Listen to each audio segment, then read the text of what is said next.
Hello, welcome to Shipwrecks. Max also says hi. I'm Ghost in the Hella.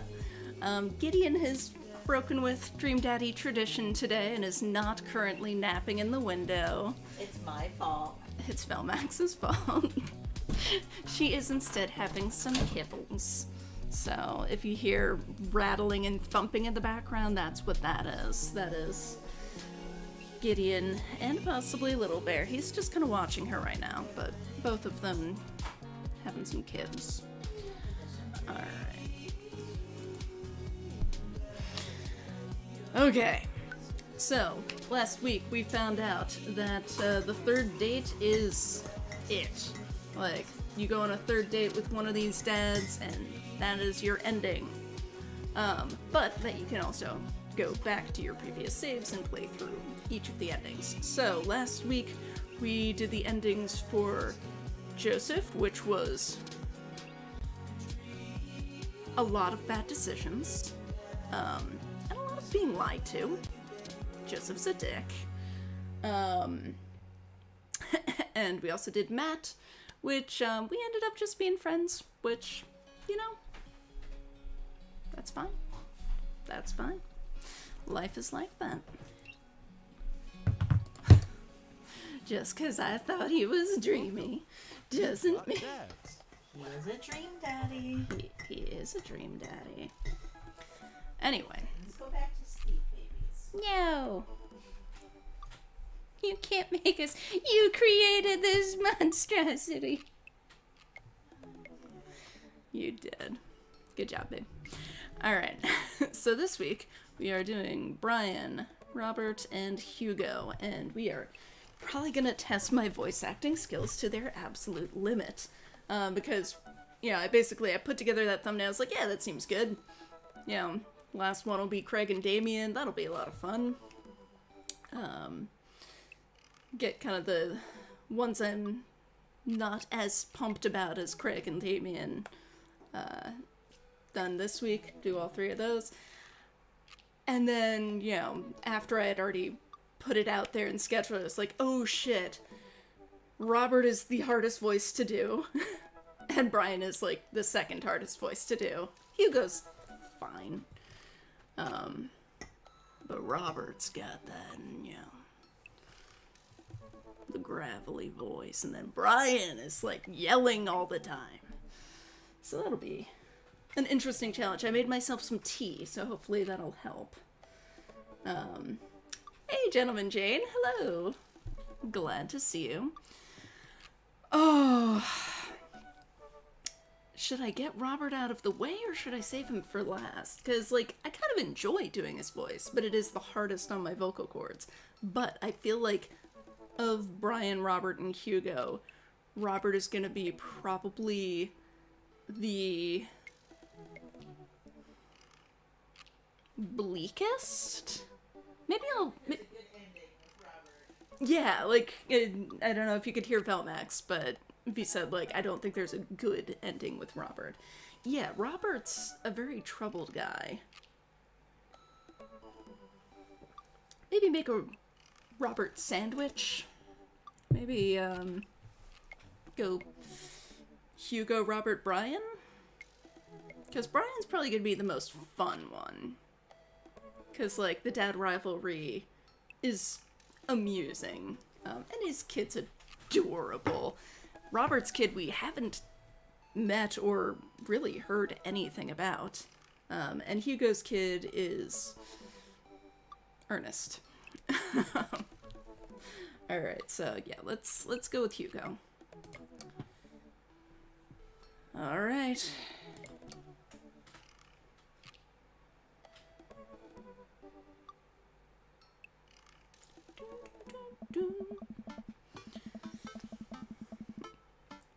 Ever since the first night at Charcuterie Pies, Hugo and I have made a point out of weekly visits to trivia night.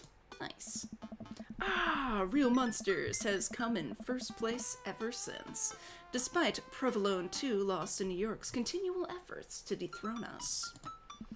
I've been able to do a complete overhaul of the interior of my car thanks to all of the Phil's Auto Care gift cards we've received, Air fresheners, car chargers, you name it. Amanda's riding in the lap of luxury. Aside from the trivia nights, I don't actually get to see Hugo a lot. The end of the school year is coming up, and he seems to be having a lot of trouble dealing with the stress of teaching. Yeah, that'll happen. I should do something nice for him. Maybe help him take his mind off of screaming teenagers.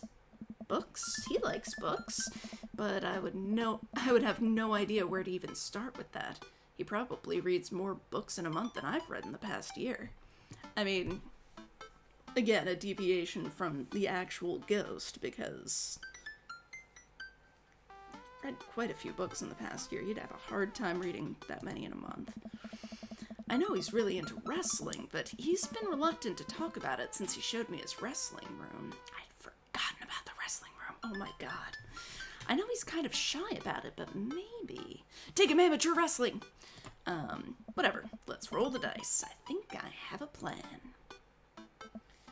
Oh god, Quizmaster Quinn. Of course. Hey, all right, folks. Looks like we finally have the points tallied and we're ready to announce our winner. You know who else is a winner? Me, because I've finally seen just how beautiful and loving my wife is. I thought they broke up? A few weeks ago, all of the regulars staged an intervention for Quizmaster Quinn. We sat down in a circle and told him that we wanted to see him be better and love himself. He agreed to start going to couples therapy with his wife, and last time he told us that they adopted a dog together. Oh, that's good. I love you forever, my Quizmaster Queen.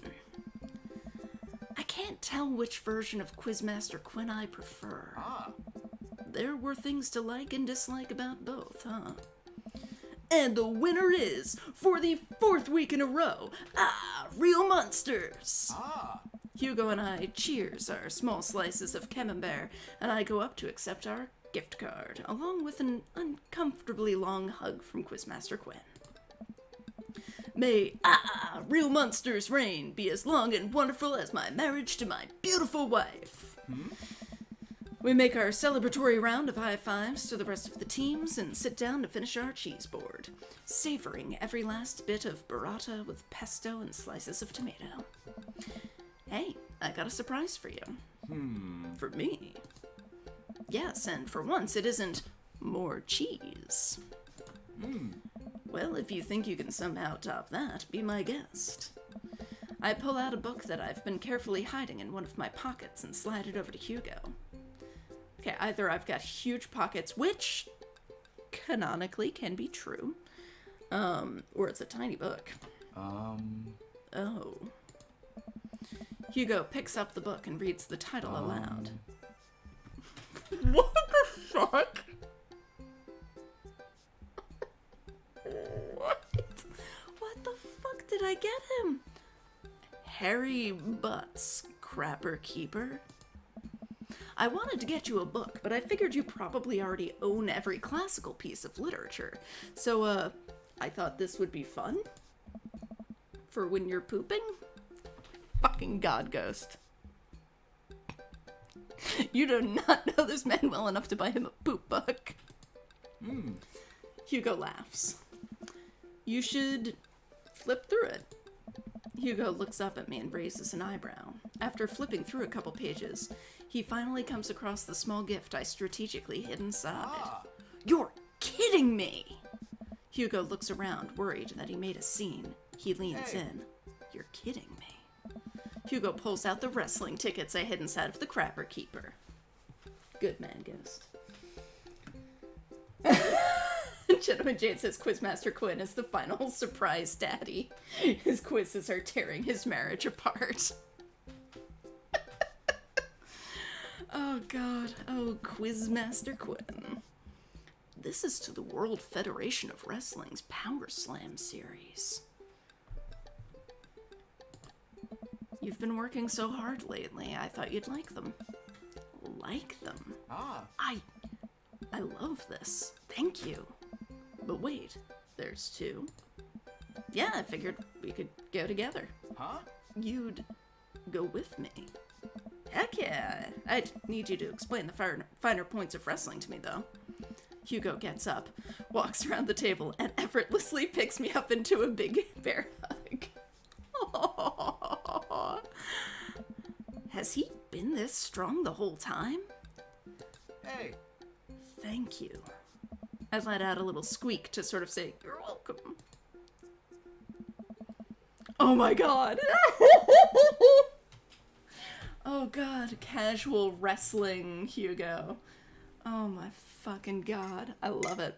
I love it. I love it. It's the night of the Power Slam. Hugo shows up at my doorstep in a loud, oversized wrestling tee. Wow, a genuine wrestle boy.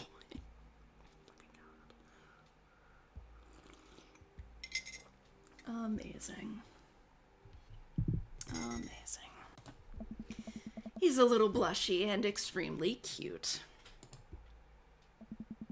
We drive about an hour to another city for the big event. Hugo spends the entire ride teaching me the basics of wrestling and the terminology I need to know. That's good. So, it's fake, right?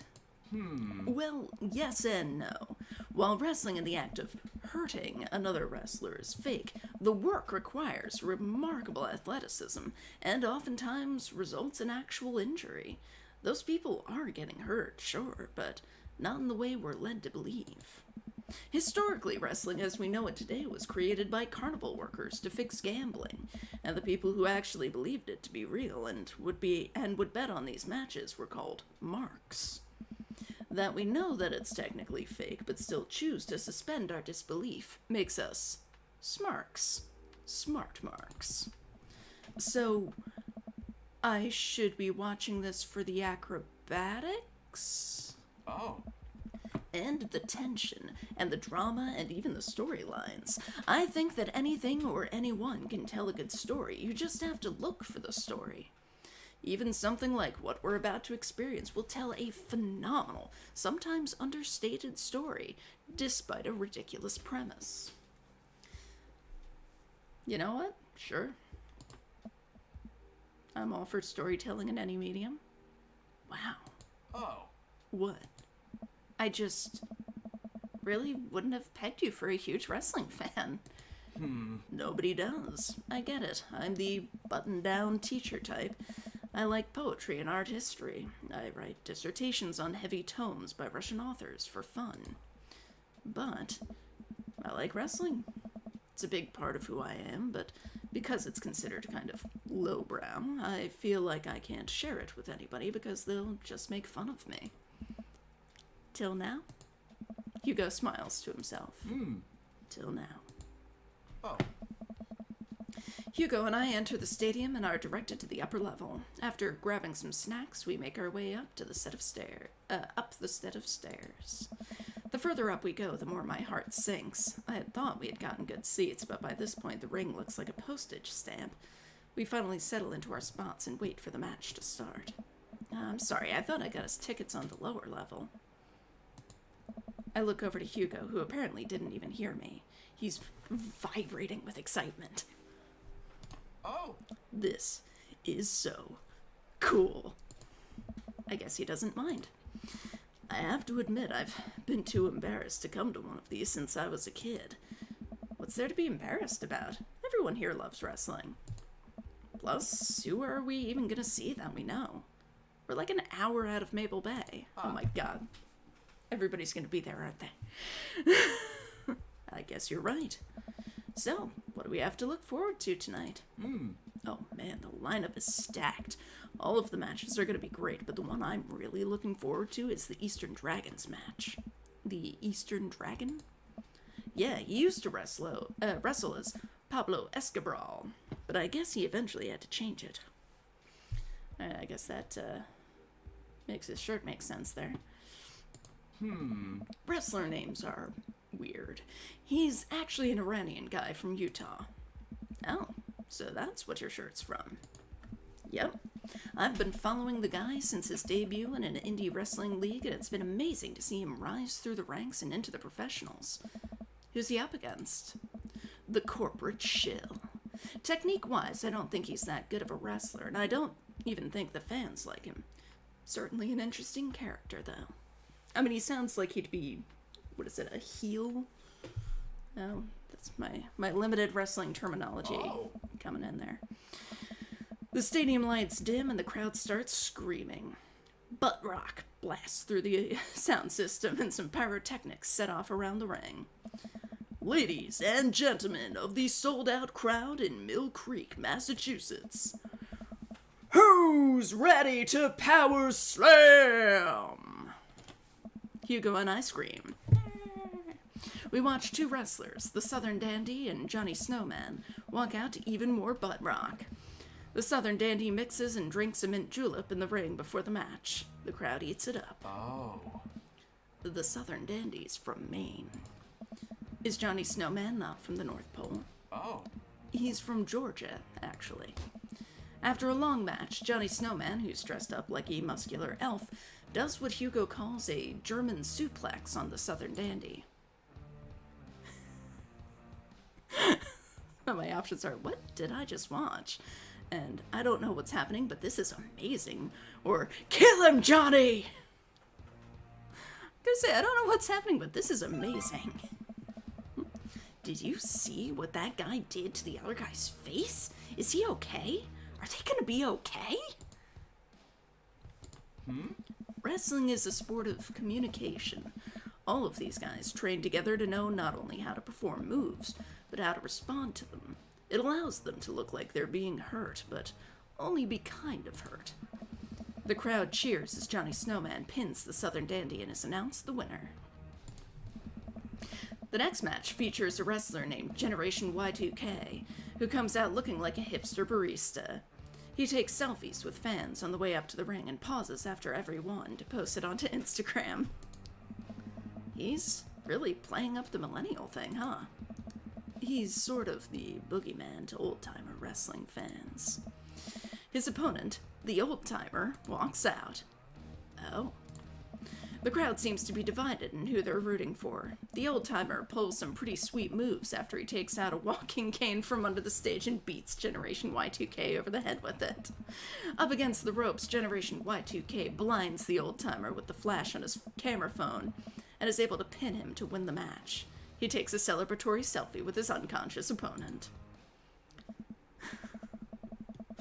During a break, Hugo and I leave to get refills from the concession stand. You know, I had forgotten about the whole wrestling thing. Maybe I would have saved this for last if I realized they were going to go to a fucking wrestling match. This is delightful.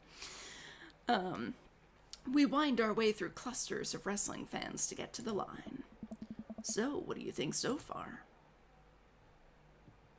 Oh, it's just okay. It's actually really cool. Or, I'm glad I'm here with you. I'd say, yeah. I'm glad I'm here with you, although that doesn't seem to be the right one. The wrestling is cool, but I really like seeing you so enthusiastic. It's... Don't say hot. Don't say hot! Cool. Hey. Hey, there we go. Oh, good. You know, I'm kind of surprised. I was sort of expecting the crowd to be just a bunch of aggressive, sweaty older guys, but it's so diverse. I've even seen a bunch of families with their kids. Everyone looks super happy to be here. Hey. Oh yeah, that's how I got into wrestling. When I was a kid, my dad used to take me and my brothers to matches all the time. There's one gaggle of kids loitering in a corner that are exceptionally loud, even over the din of the stadium. Oh no, it's gonna be his son, isn't it? Looking closer, I can't help but feel like these kids seem familiar. Oh god, I know these kids. They're Hugo's students. Oh fuck. So, don't turn around when I tell you this, but some of your students are here. Hugo immediately tenses up. Oh my god. I can't let them see me here. They'll never listen to me ever again. I mean, or they might like you better. They might listen to you more. If they think, you know, like if they've got something in common with you.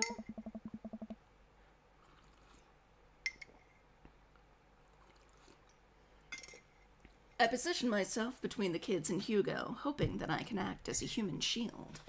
I glance over at the group of children again, and I recognize that Colin kid. He kicks one of his friends in the shin and laughs. Man, that Colin kid is a piece of work. Colin, if he sees me here, he'll never let it go. He's a master manipulator. We have to get back to the relative safety of our seats. What's the plan? This is a sneaking mission, create a diversion, or just walk back to your seats. I feel like create a diversion is the funniest. I turn to Hugo. Hugo, I'm gonna draw their attention. While they're busy watching me, run back to the seats and I'll meet you there, okay? Don't get hurt out there. As Hugo begins to leave, I turn to the crowd of people and start stomping around and raising my arms as if I were trying to frighten off a bear. Hey everybody, look at me! I'm a big old wrestling fan who came all the way from Maple Bay to see this event. I wasn't that big of a wrestling fan to begin with, but in the time that I've known it, I've come to find it very endearing. I really enjoy watching those very oily boys get into fisticuffs, and I hope that you all are having a pleasant evening watching them as well. It's working. All of the people near the concession stands have stopped to look at me. I feel my social anxiety hitting peak levels. There's only a finite amount of time I can keep distracting people. Quick, think of something. Oh god. Do a cartwheel. That's gonna end badly for me. Run away. Depending on where I run, that could also be bad. Or just scream. Well, I definitely don't want to injure myself doing a cartwheel, even though that's the funniest option. Although, just scream is pretty funny, too. It might get me removed by security, but fuck it. YOLO. I start screaming as loudly as I can. A long, drawn-out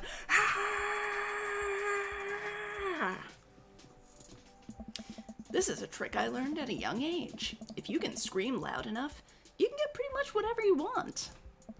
Out of the corner of my eye, I spot Hugo sneaking through the doors. Success! I stop screaming and do a curtsy.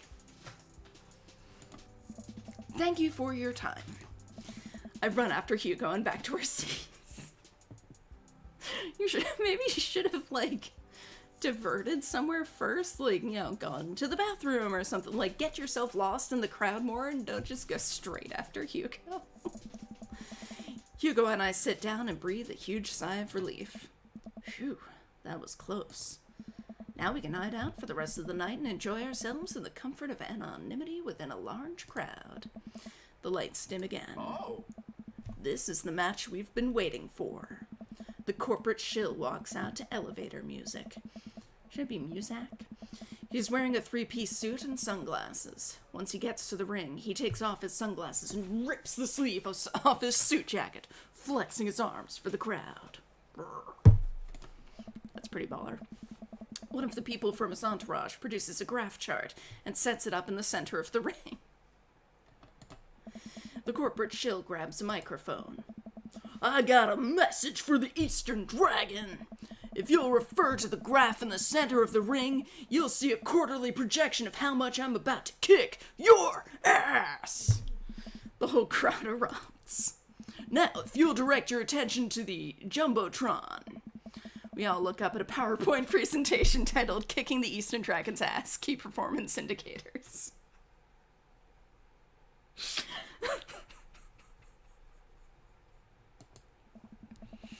The corporate shill takes a laser pointer and gives a lengthy presentation on just how and why he'll defeat the Eastern Dragon.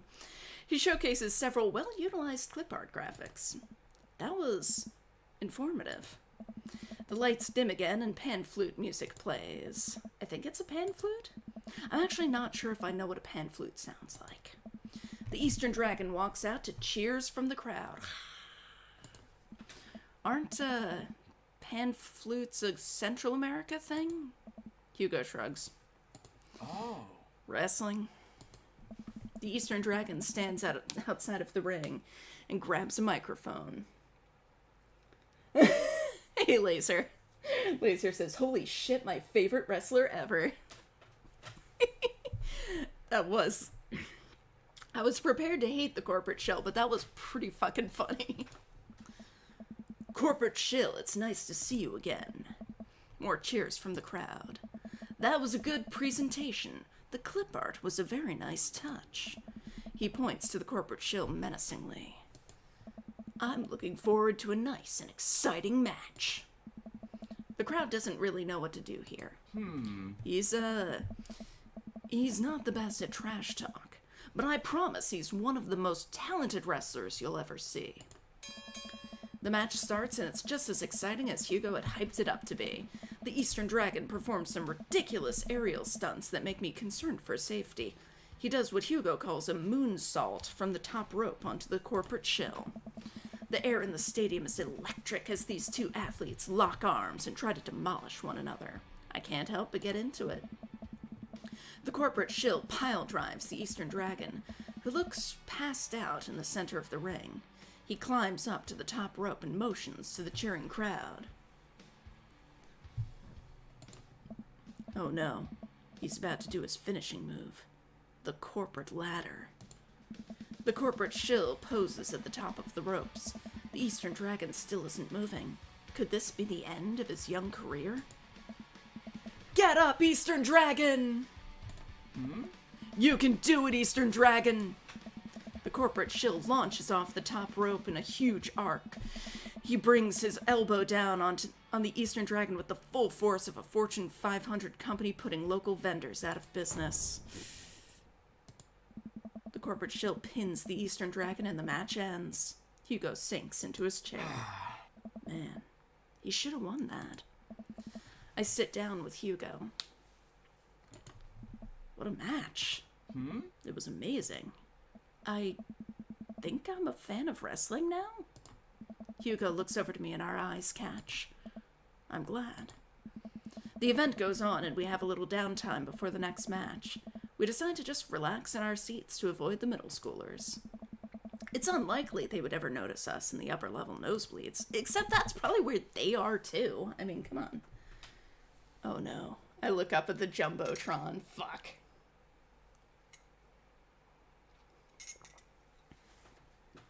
Oh my god. Oh hey, they're doing the kiss cam thing. Oh my god. Oh my god. It zooms in on a bunch of cute couples who all do a quick smooch to raucous cheers from the crowd. Aw, that's so nice. And then it zooms in on Hugo and I. Huh? What? What? What do I do here? I look over to Hugo and see the same mortified expression on his face. Belmax is shouting, "Kiss, kiss," from the other room. The entire crowd is chanting and neither of us know what to do. Ooh, give the crowd what they want, protect Hugo's identity, or try to ignore it. Ooh. I'm gonna go with protect Hugo's identity?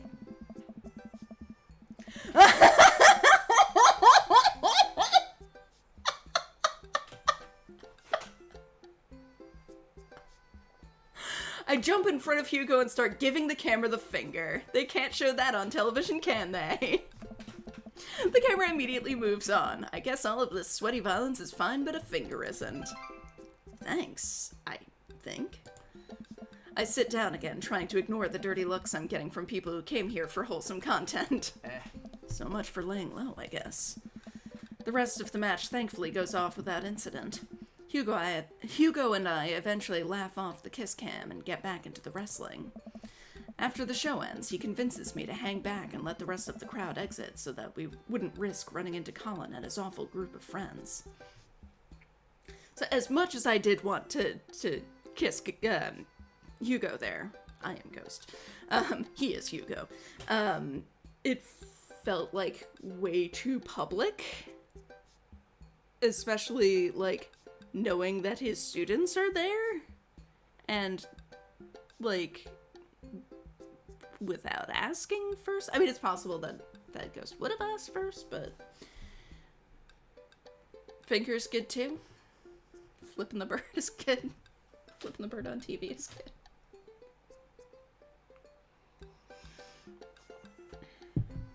Do they do kiss cam at wrestling? Like, I've heard of it being a thing for, like, some sporting events, but, like, for wrestling? Is that a thing? If anybody is a wrestling fan, please let me know if that is indeed a thing. Don't think I've ever actually watched wrestling. After the show ends, he convinces me to hang back and let the rest of the crowd exit so that we wouldn't risk running into Colin and his awful group of friends, yes. By the time Hugo and I walk back to his car, most of the wrestling fans have cleared out. The parking lot is surprisingly empty, save for a beat-up car parked a few spots down for us. We warily keep an eye out for any stray middle schoolers as we hang out by my car. That beat-up car is gonna be somebody. Oh my god.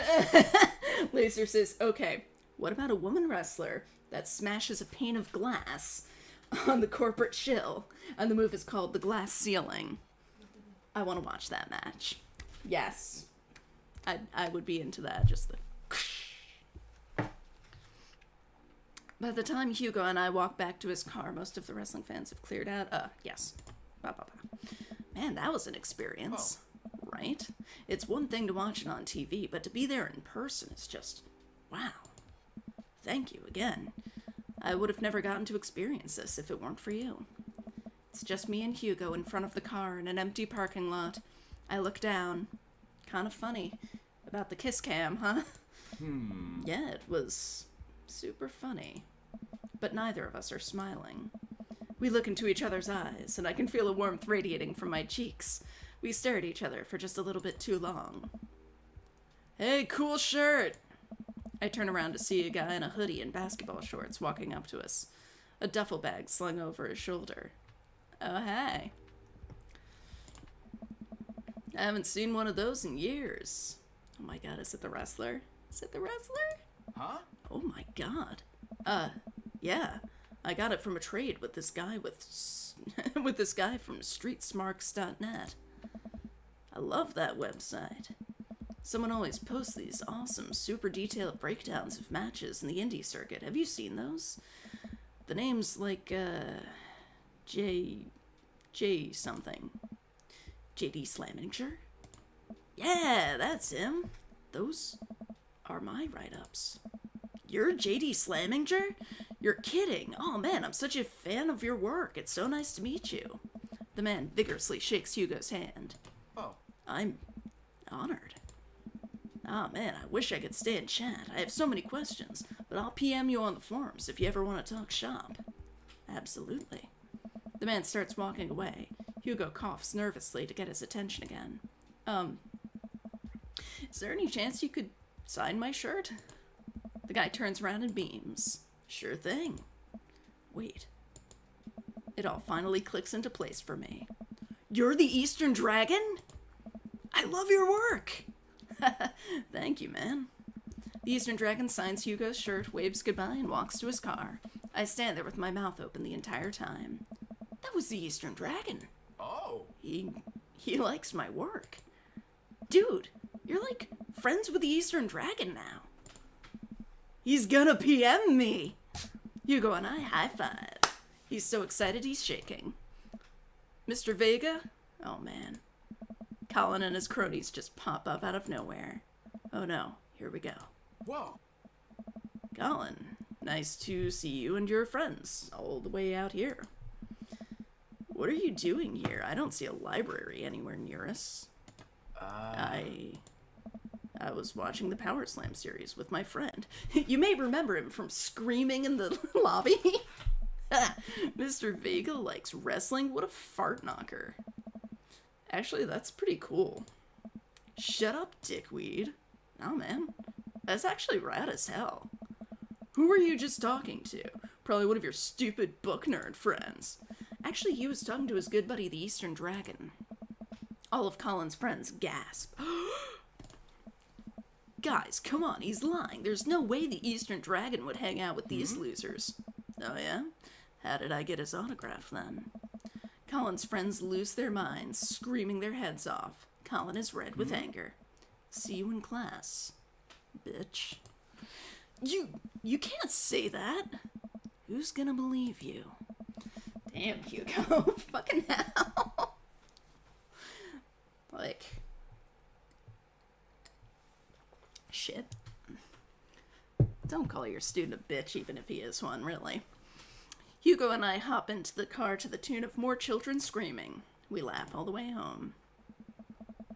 Hugo and I descend the stairs of his home into his wrestling man cave, where we both crack a beer. We're both winding down after an exciting evening. So if you were a wrestler, what would your persona be? Hugo answers immediately. Yes. JD Slaminger, my forum name. I gotta represent my literary roots. My costume would be a tweed coat, and my finishing move would be a catcher in the eye, where I poke my opponent's eyes out and call them a phony.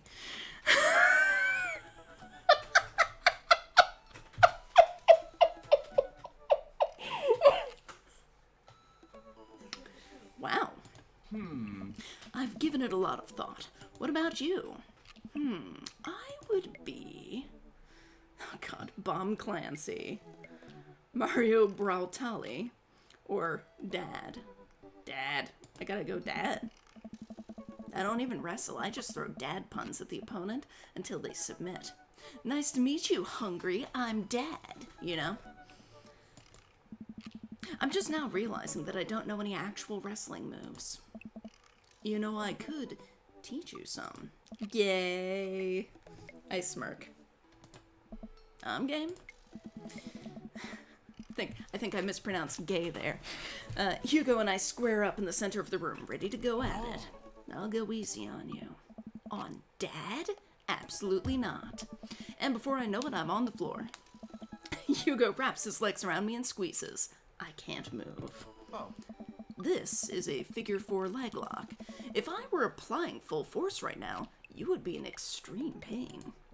He effortlessly twists around again and grabs my arm. Good lord, he's strong. Any movement on my end is useless. And this is an arm bar. You're pretty good. Oh. You can tap out anytime you'd like. Not a chance. Hugo flips around one last time on top of me. He hooks his arm under my leg and presses his body down on my chest.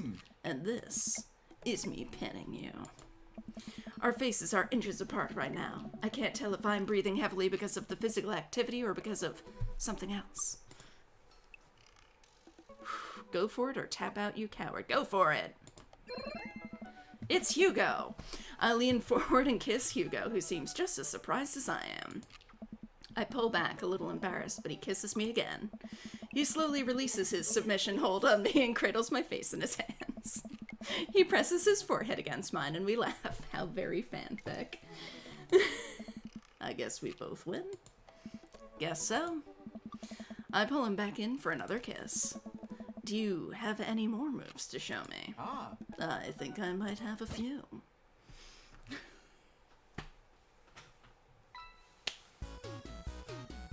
Date is complete. I did pretty well. Yeah, That was it's so good. rank. You gave me goosebumps. My. Okay. Let's see if we got the... I don't want to say the good ending, but, like, the romantic ending. Because, like, the ending with Matt wasn't a bad ending. It just wasn't a romantic ending. Which, again, is fine.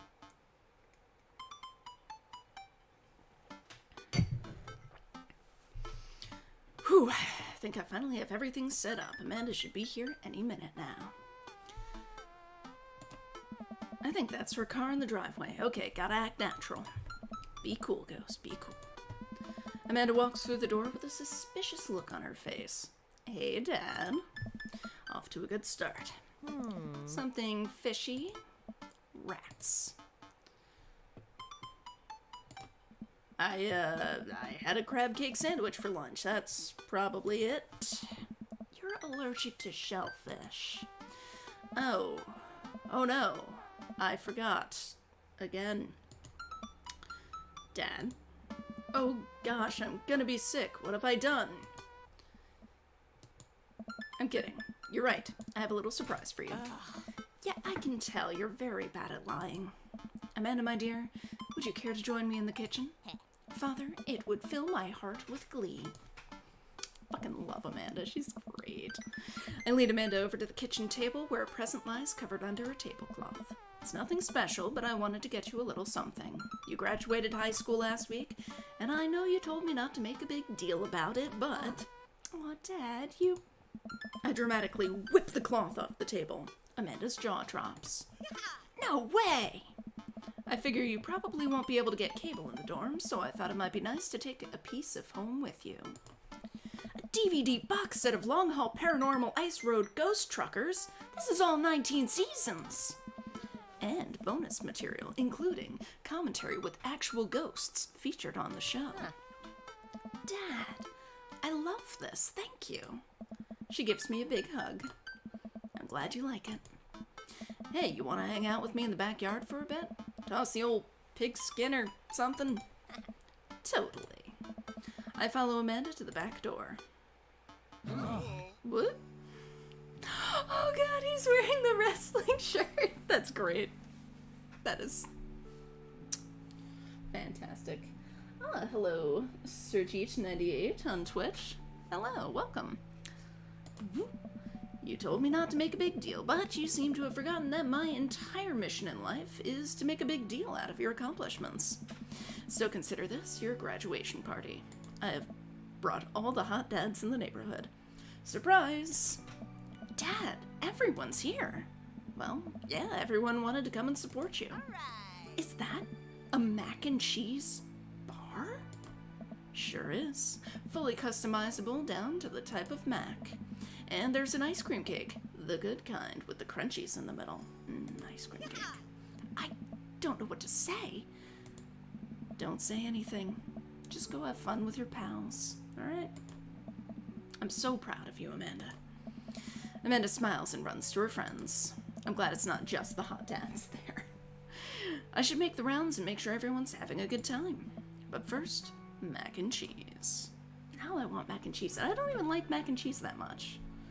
Ghost, Quizmaster, and, like, Spin Master, I guess. Hey, who's ready for a crazy graduation party?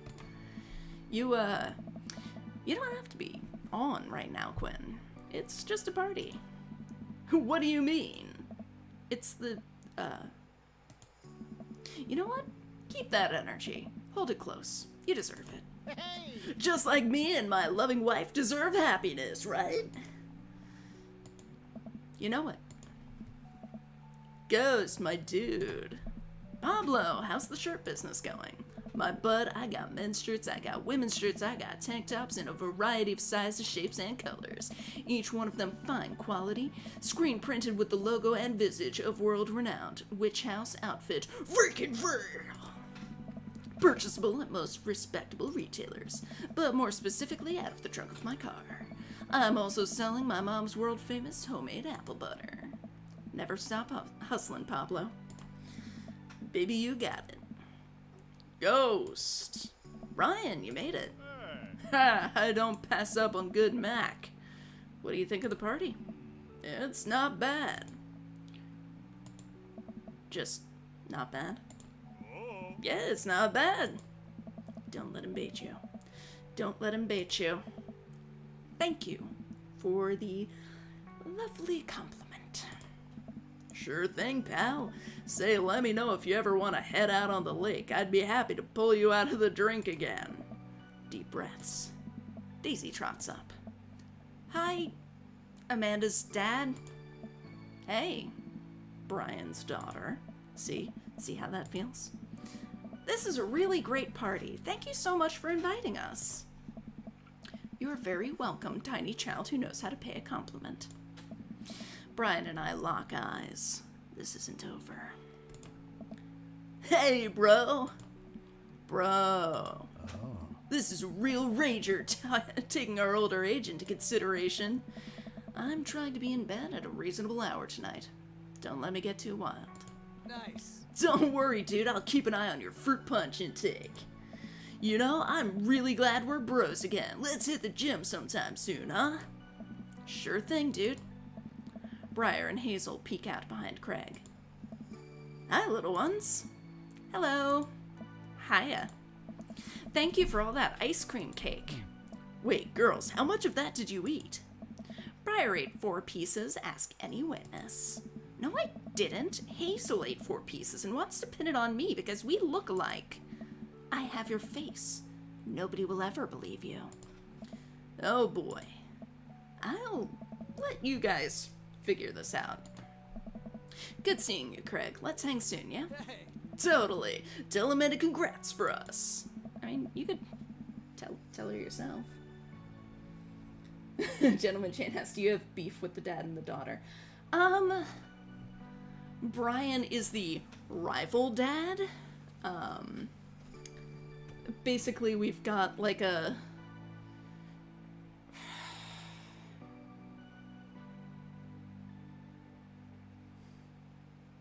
I don't really know how to describe it. Just like there's something about Brian that for whatever reason just brings out the competitive energy in Ghost Dad.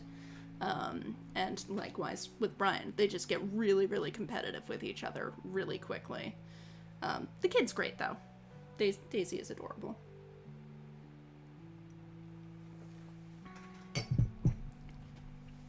Looks like you've settled into this neighborhood quite nicely. Yep, couldn't ask for a better cul-de-sac. Oh. Well, I'm glad. Hopefully we'll see you at more church events. We got a big schedule planned for the rest of the year, and I'm sure the kids would love to see your dance moves again. Laser says, it's complicated? It is complicated. Sure thing, Joseph. And maybe if you aren't doing anything later, we could hang out sometime. Sure, Joseph, that'd be great. Well, see you later. Fucking Joseph. Hey. Hey. I don't know. Robert gestures vaguely to the snack table. Oh? Good stuff. Yep. See you later. Hey. Oh, Robert. He's a troubled man. Hey, man. Matt! Let me know when Amanda leaves for college. I'll have a fresh batch of banana bread Kennedys ready for her. Thank you. I know she'll love that. Have you gotten that oregano smell out of your upholstery yet? Still working on it. What a splendid garden party. My deepest thanks for extending an invitation to my son and I. This icebox cake is divine. Yeah, thanks, dude. Good cake. I stare at Lucian. He knows. I know. But I am a man of my word. The story of his oregano betrayal will go unsung.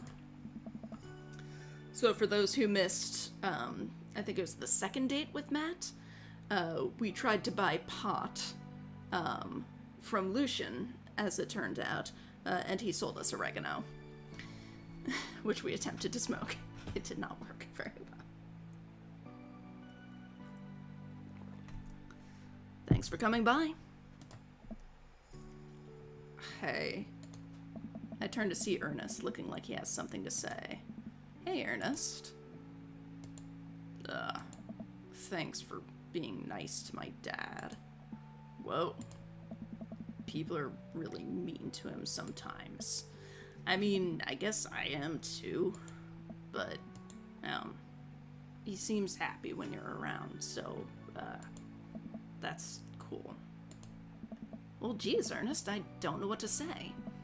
You know, I think people got you pegged wrong. You got a soft side. If you tell anyone about this, or that you saw me weeping at the theater, I'm gonna set your trash can on fire. There it is. Also, you don't know me. Before I can respond, Ernest walks away, a cloud of vapor trailing behind him. Well, that was at least a little pleasant. As the party starts to wind down, I take a seat on our back porch step. The sun is setting and everyone seems to have eaten their fill. Amanda wanders over and sits down next to me. Killer party, Pops. What can I say? I was inspired. So, I also have something for you. For me? Why? Not to be completely genuine about my feelings for once or anything, but growing up wasn't easy, but it could have been a lot harder if it wasn't for you. Dad, you've been there for me through everything. There's been times in my life where you were my only friend. I was really scared of going to college and being so far away from you, but I realized that everything you've done for me has been to prepare me for this. And I'm ready. I wouldn't be who I am today without you. Don't cry. Don't cry. I swear to God, Ghost, if you cry again, you're the best, Dad. I love you. And I'm crying. Anyway, that was enough emotional vulnerability for one day. Present time. Amanda hands me a tiny wrapped package. I tear the wrapping off to find a framed picture of me and Amanda. It's us. Kinda shocking all of our photo albums are just pictures of me, huh? I figured we needed at least one together before I leave. Amanda, thank you. Watching you grow up has been the happiest experience of my life. You're such a talented, intelligent young woman, and I'm so excited to see what the future holds for you. Knock 'em dead, kid. Always do. Amanda and I share a hug. This is only the beginning, Pops. Plenty more memories for us down the road. Memories to make and stuff to break, right? Oh, I'm gonna break so much stuff. Intentionally and unintentionally. You're probably gonna have to pay for most of it. It would be my honor. Amanda hops up. Looks like someone's been waiting to talk to you. I glance over to the back of the yard, where Hugo is sitting on a bench beneath our cherry blossom tree. He smiles at me. I'll leave you to it. Me and the Emmas are gonna go get ice cream. Oh, I guess she patched up with her friends. That's good. Pew pew. Love you, Pops. Amanda runs off to join her friends. God, the fucking t-shirt gets me. It's so cute. He looks so cute, not all buttoned up. I take a seat next to Hugo as the last guests make their way out of the party. Cool shirt? Ah, Thanks. It reminds me of a special night. So the secret's out, huh? Hugo likes wrestling. You know, I was really nervous to come here dressed like this, but everybody in the neighborhood, they were nothing but accepting of me and my hobbies. Turns out that Craig's a huge fan too. And Colin told everyone at school that I'm into wrestling, but it actually backfired on him. The kids have a weird sort of respect for me now. A few of them even asked me to be the sponsor for their wrestling club. oh. Not the Olympic wrestling. The wrestling that I like. I actually like both, but there's an important distinction, and I think you know which one I'm talking about. See, just goes to show there's nothing wrong with being open about what you like. Hey. I agree. And as long as I'm being open, I'm also a huge fan of very handsome dads who throw great parties for their kid and love a good word jumble. I blush. And I'm a big fan of... Quick, think of something clever. Hugo's? This Hugo specifically. Hugo laughs. Oh. He drapes an arm around my shoulders and pulls me closer. He plants a soft kiss on my forehead. Aww. I'm happy here. Me too. Hugo and I watched the sun dip below the horizon together. Hey, do you think maybe later you could show me some new wrestling moves?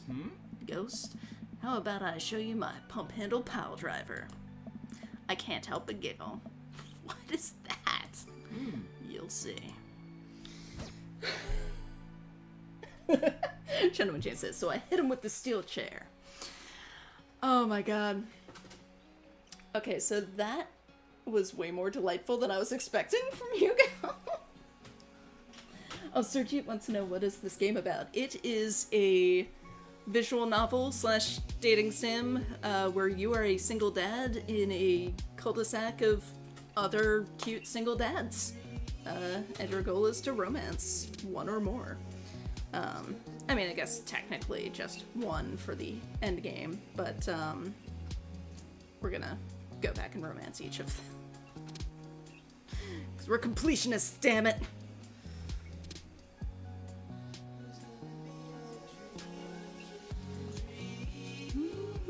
And also kind of like developing your relationship with your own child, which is really cool.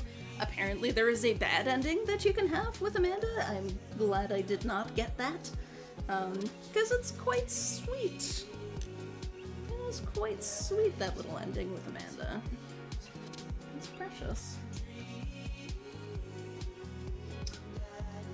Yes, Gentleman Jane, that is the end of the game, but we're gonna go back to the dad book. We're gonna, like, go back in time, and, then, like, play each of the endings. So, yeah, we're gonna see at least one ending for each of them. They're not all gonna be the romantic ending. That was the first romantic ending I've gotten.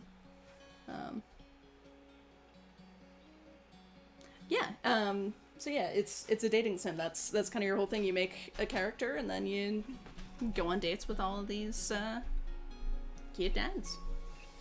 Oh my goodness, it's my daughter! Baby girl! Best girl in the whole world. Circle back to sleep. Was she cuddling with you? Oh, what a good girl. Oh, oops. Apparently I can speed it. Which is not what I'd intended to do, but sure. See the picture that you get with Aww, He's so cute. Except that I look grumpy as fuck, but you know. Yeah.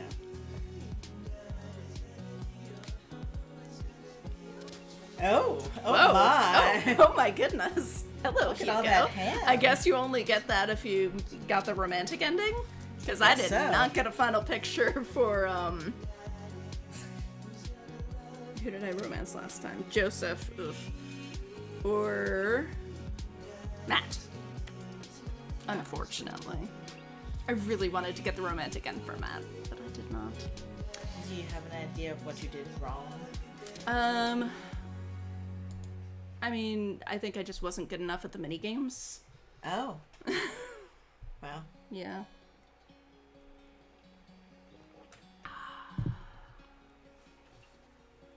So then next week you'll do Craig and Damien? Yep. Nice. Yeah.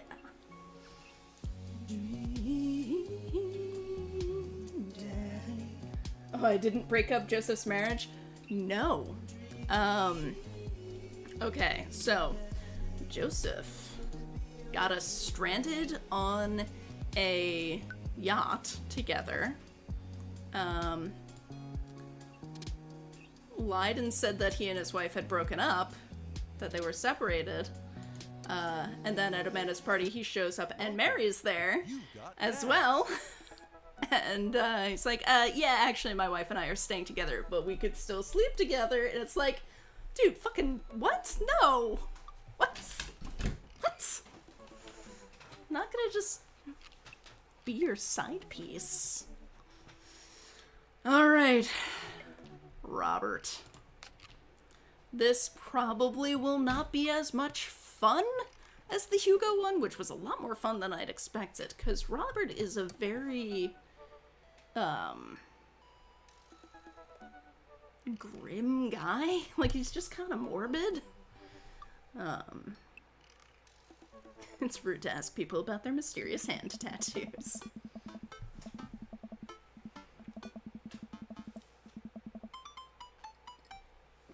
I'm pretty sure Robert's a serial killer. I mean, I don't think he canonically is, but he just gives me that vibe. I haven't spoken to Robert since that night we drove out to his thinking spot. He seemed unusually somber then, like, more so than the usual amount of somber that Robert is, which is already a lot.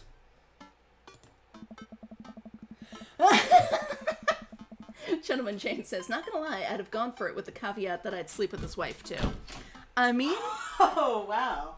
I mean, that was not given as an option in the game. I actually did not get to choose whether or not I would sleep with him, which the game just kind of did without me wanting to.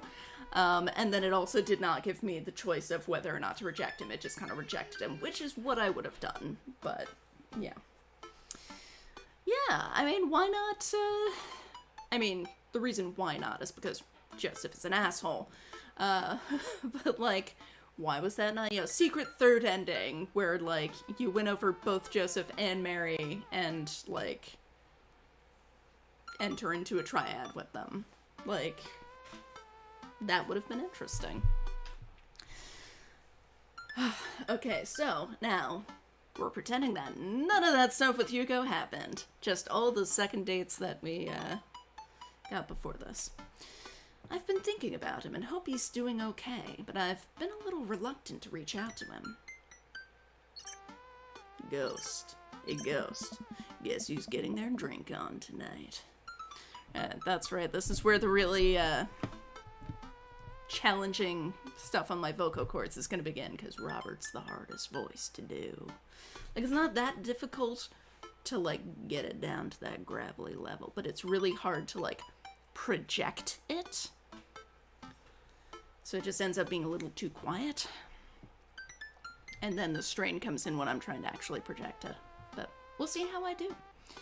I take a look at my dad book messages. There's a flurry of them from Robert. Yes, it's you. Also me, but mostly you. Yeah, dude. I type back to Robert. Robert, buddy, tonight we ride. Yes! Meet me at Jim and Kim's at 8 p.m. Not that I'm unappreciative, but I think this is the first time that Robert's given me more than an hour's warning before hanging out. Amanda! Amanda pops her head into the hallway, music I don't recognize blaring from her room. What's up? I'm hanging out with Robert later tonight. Okay, cool. Robert, who is my friend. I have friends. I'm happy for you, Dad. People enjoy my company, Amanda. Dad, I'm so happy for your continued development as a human being. What are you listening to? Sad shit. Amanda, language, or what would Grandma think, or I don't give a fuck anymore. You know what? She's like 17, 18. I don't give a fuck anymore. Amanda, you know what? You're an adult now. I gave it an earnest effort for all 18 years of your life. Go forth and swear. Fuck yeah! I really hope I don't regret this later. Oh god, I got an achievement for letting her swear. I mean, really. Oh god, my parents gave up on that with us. Oh, early double digits, I think. Like, I mean, it was just hypocritical of them to try to keep us from swearing, so...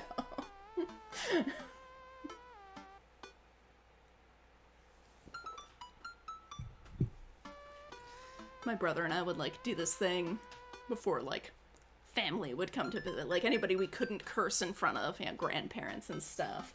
And just, like, you know, take some time before they got here to just, like, shout all the curse words we could to get it out of our system. It was good times. I don't think it worked very well. Amanda goes back into her room and turns up the volume to her sad shit. I put on my going out coat and walk over to Jim and Kim's. I spot Robert leaning against the brick wall, smoking a cigarette. As I get closer, I realize that he looks a little different. Cleaner, I guess. It actually seems like he combed his hair and his clothes are less wrinkled than usual. Hey. Hey. You take a shower just for me? I'm working on my relationship with existence. Good man. We both stand there for a second and don't say anything. Robert finishes his cigarette and abruptly goes inside. I follow him. By the time I get inside, Robert's already at the bar, ordering 2 whiskeys. I spot a booth in the back and claim it for us. Robert slides in and hands me a glass. To you, to us, or to toast? Gentleman Jane says, oh my god, that's great. Tiny ghost yelling swears. I have always been quite sweary. My parents are very sweary. Like, again, it would have been hypocritical of them to, like, keep us from swearing into our teens.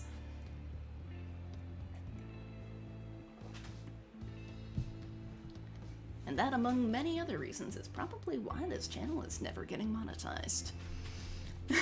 Just can't stop swearing. I mean, to toast is the funniest, to us is the most romantic. To toast. Oh, he didn't like it. Damn it, Robert. A toast. To toast. Love you, warm bread. We clink whiskeys and I watch him sip his, rather than his traditional approach of slamming the whiskey back as quickly as possible. Yeah, I don't even know that I've gotten a high enough score with Robert consistently to, like, on previous dates, to get a good ending with him. Like, a good ending with him. I hope I don't get a seriously bad ending with him, but I wouldn't mind a friendship ending with Robert. I don't know that I would want a romantic one. He's kind of a creep. So, what's the plan for tonight? Hit some other bars, maybe grab some pizza. I think that'll kill some time before we go burn down that old abandoned house in the woods. It's definitely not as fun if it's abandoned. Mary pops over the back of the booth, a glass of wine in her hand. She punches Robert in the shoulder.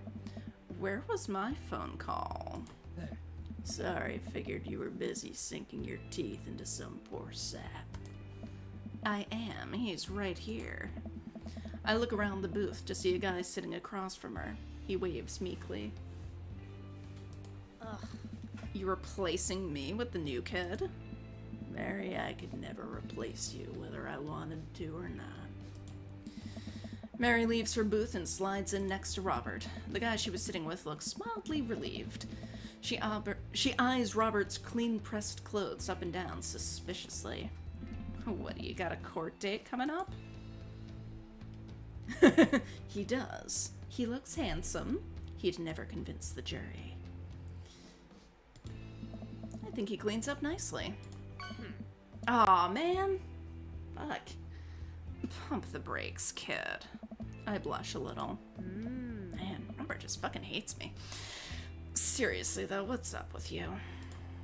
Robert stares down at his drink, suddenly looking serious. It's Pappy. Doctors say it's cirrhosis of the liver. I told that old bag of bones to quit it with the sauce, but it's all he's ever known, especially since Ma's gone. That's why I invited you out tonight. Just didn't want to be alone. Oh, come on. Ghost, don't be an asshole. You know the one thing Robert doesn't joke around about is his Pappy. Actually, no, I've never heard him talk about his Pappy at all. Whoops. They're giving him 2 months. I gotta help him straighten out his affairs. Robert, I'm so sorry.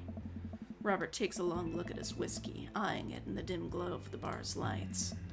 I look at his life, then I look at mine, and I know history is just doomed to repeat itself. Oh my god. I'm just kidding. He's retired with his new girlfriend in Acapulco. They watch the sunset every night, probably screw like donkeys. Wait, aren't rabbits the ones who screw a lot? Oh, sorry, didn't realize you were an expert on which animals screw a lot. Please stop saying the word screw. Robert finishes his drink and slides it away from him. He gets up out of the booth. Me and Ghost are gonna hit the bricks. You coming with?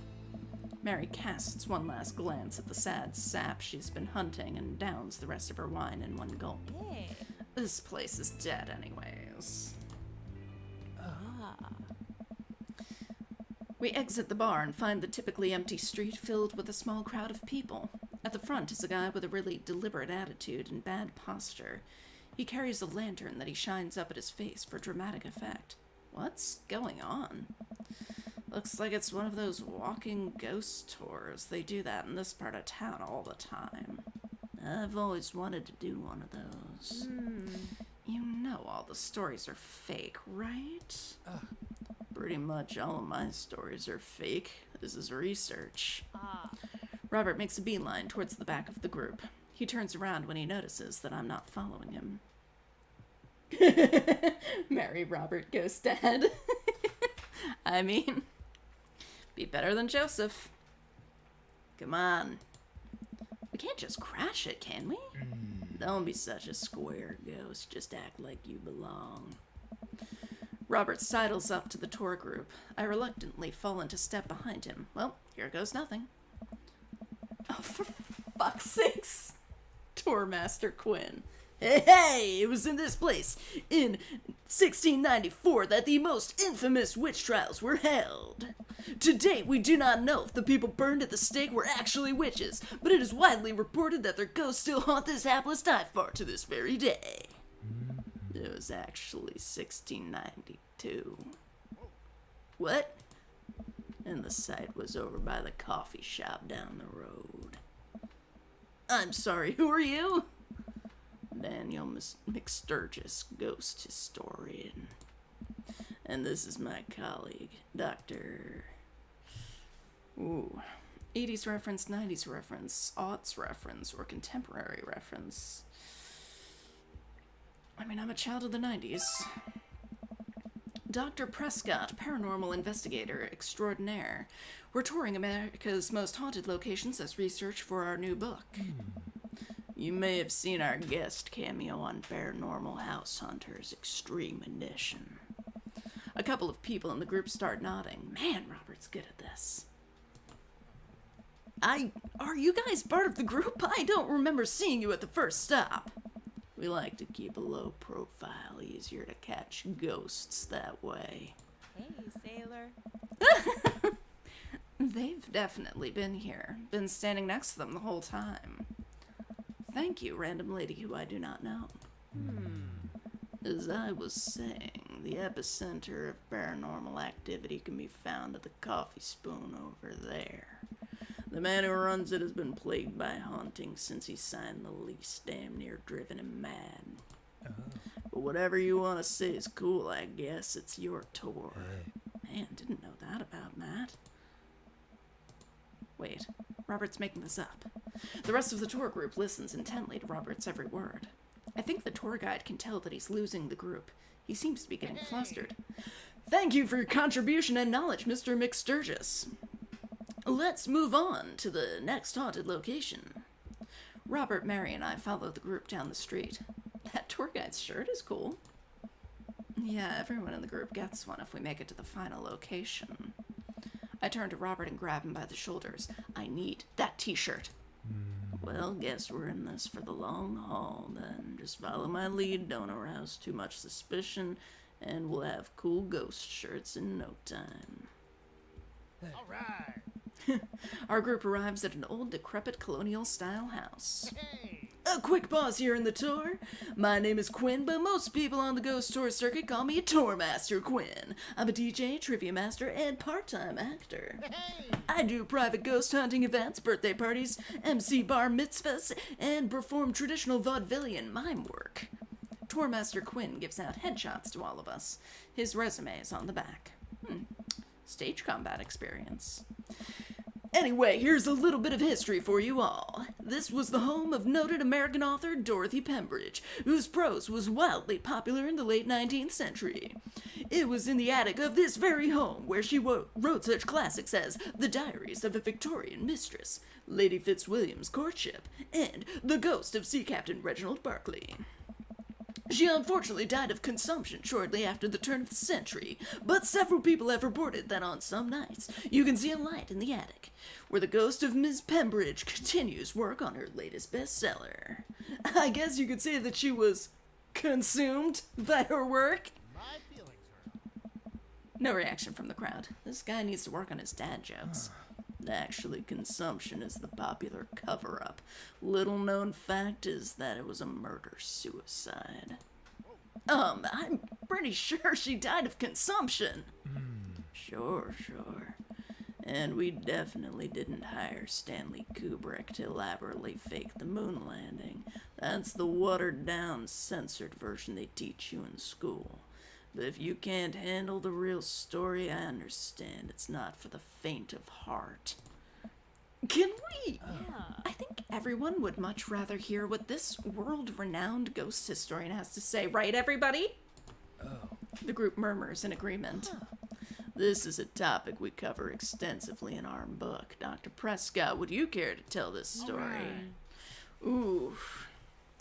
Riff something highbrow, go with something I know, or rely on amazing improv comedy skills. Oof.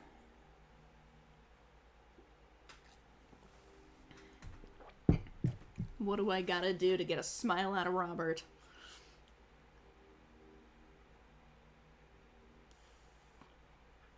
What do you say, hun? I think the best you're gonna get is a smirk. Highbrow, something I know, or amazing improv comedy skills? What is going to impress Robert? Nothing. Oh, right, I never did actually get kitten cam up. Hang on. Ah, there we go. Much better. I have no idea. Highbrow? Ah, yes. Though it's rarely covered in traditional textbooks, Dorothy Pembridge was caught in a fierce rivalry with fellow local author Arthur Livingston Price. Arthur's books were blatant rip-off of Pembridge's work and consistently sold better. Pembridge was enraged by this and confronted Livingston Price at his home with plans to end his life. Their bitter feud surprisingly blossomed into a torrid, passionate affair. After many months of secret courtship, Pembridge followed through with her original plan and poisoned Livingston Price in his sleep. Overcome with unexpected grief, Pembridge polished off the last of the poison and died by her lover's side.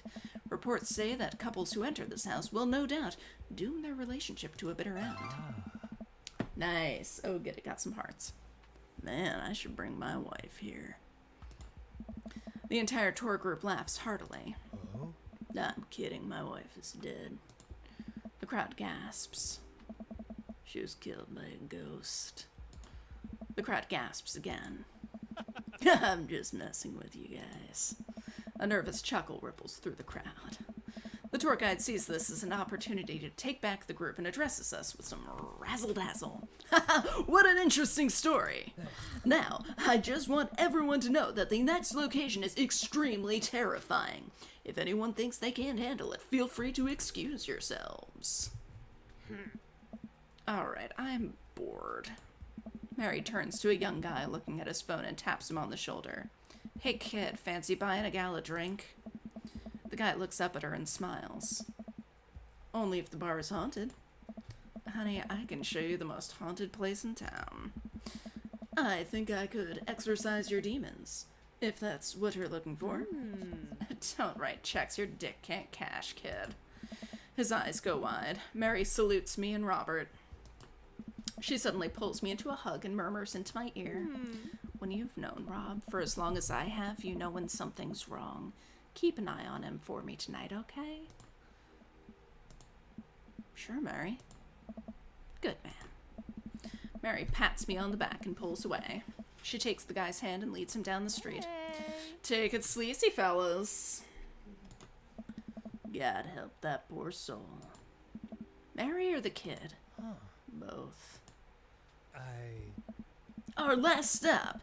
This burial ground is such a hotbed of horrifying paranormal activity that I'm not even sure where to begin. There's the wailing ghost of the Wharfman, the vampire of Maple Bay, the children of the moonlight. What about the Dover ghost? By this point, the tour guide is clearly irritated with us. What about it? Oh, nothing. I just think it would be a crime to come all the way out to this cemetery, the actual origin of one of New England's most notorious paranormal entities, and not even mention the infamous Dover ghost. That's not a real thing. That is absolutely not a real thing. I think someone needs to brush up on their paranormal history. I know tons about paranormal history. I know every ghost story in this area. I can guarantee there's one you don't know. Robert looks over at me and smiles. Would you folks care to hear the tale of how Prescott and I met? No! The entire group shushes the tour guide. Okay, fine, tell the story. Well, it was a dark and stormy night. I wasn't always a paranormal investigator. Way back when, I was just a Bible salesman, traveling grifter, or carnival barker. I mean, yeah, because he said grifter on his, like, that he wanted to be a grifter when he grew up or something like that on his profile. Moving from town to town, always looking for my next mark. It wasn't an easy life, but I had fun. Taking from the rich, giving to the poor. Actually, also taking from the poor. I had a shaky moral foundation. I happened upon the quiet town of Maple Bay quite by accident, but little did I know that this city has a dark side. Now, about the same time, I was just starting out as an apprentice to a rather famous ghost hunter, who was an old family friend of mine. I carried the equipment, operated the EVP machine, all that. Wait. Yes? Who was the famous ghost hunter. Hey. Well, I don't like to name drop, but Georgia Mathers. The tour group gasps. Georgia Mathers? She's a legend, you know her? Knew her. Amazing woman. Died mysteriously. Miss you, Georgie. Anyway, we were in Maple Bay investigating some reports of strange lights and sounds coming from the cemetery late at night. Now, we had been warned by the old crypt keeper that this place was highly dangerous, but Georgia was never one to shy away from an adventure.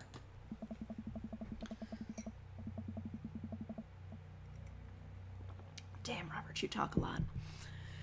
Whew. We camped out in the center of the cemetery for 3 nights straight. We endured your so-called wailing watchman. A wailing ghost of the wharfman. Whatever. Your stupid vampire was just a teenager in a mask, but the Dover ghost, man, tell him, Prescott. So, there I was, just walking back to my hotel after a long day of working a couple of short cons. Classic pigeon drop scam, putting out feelers for a rip deal. I was going to steal a baby, probably. Would have made me rich. I found myself walking past this very cemetery. Now, I was never a very superstitious man, but something seemed off. I could hear some sort of commotion happening deep within the graveyard, and I felt compelled to investigate. And thank God you did. Georgia and I were conducting a seance in the mausoleum. At first, things were pretty normal, but after about an hour, everything went south. Playing back the EVP meter, we were able to hear a single word. Run. Oh. The air suddenly went cold. Something was very, very wrong. Excuse me. I just knew we weren't alone. We started to hear this faint, distant scraping noise, like something being dragged across the ground. It got louder and louder until it was deafening. Some kind of demented howl. Oh. And then I felt it. Someone, something, grabbing my ankle. Robert has the whole crowd hook, line, and sinker. You could hear a pin drop. I've only cried twice in my life. One was at the birth of my daughter. The other was when that thing started dragging me. I wasn't sure where it was taking me, but I knew it was no place I wanted to go. I was sure I was gonna die. The moment I crossed the gate into the cemetery, I heard this god-awful screeching. I ran into the mausoleum just in time to see a man being pulled across the floor by... God, to this day, the mere thought of it ties my stomach into knots. It looked like a man, but like... I glanced at Robert. Like someone who didn't know what a man was supposed to look like tried to put one together. The arms were too long, its eyes glowed red. It was like a walking shadow. For those who were not here for the end of Robert's second date, that's how Robert had described the Dover ghost. What'd I do? What any good person would do. I lunged for... Shoot, what was his fake name again? Oh, fuck. David, or Daniel McSturgis. Fuck. Why not just say McSturgis? Does anybody remember if it was David, or Daniel? I want to say Daniel? Maybe David? Fuck. You don't remember, do you, hun? No. What Robert's fake name was? I was thinking Davis, but that's not neither of the ones that you remember. Maybe Davis. I mean, it could be Davis.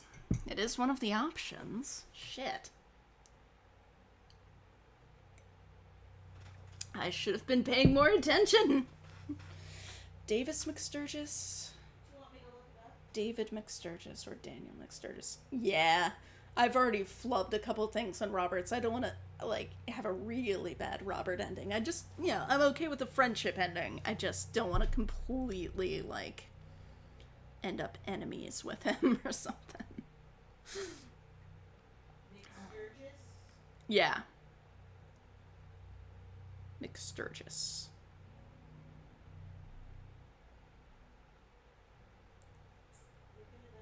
Okay. Vilmax is looking it up for us.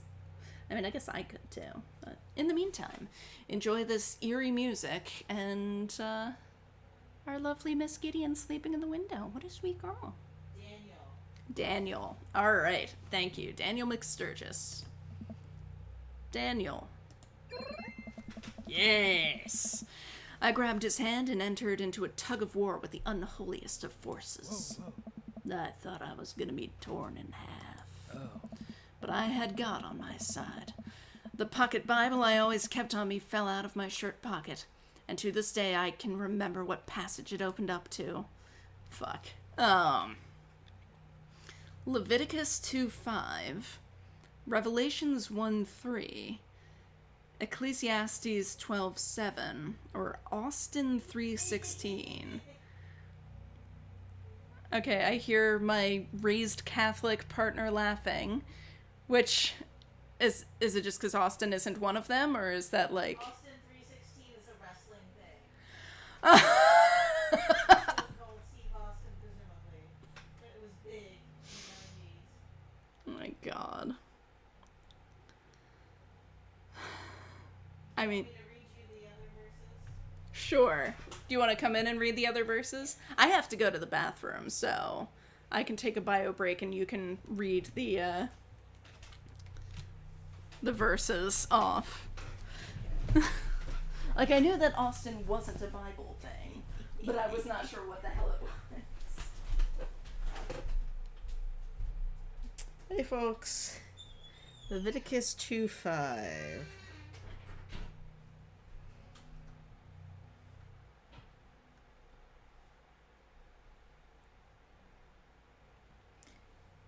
Can you hear me, hun? Okay, if your grain offering is prepared on a griddle, it is to be made with the finest flour mixed with oil and without yeast.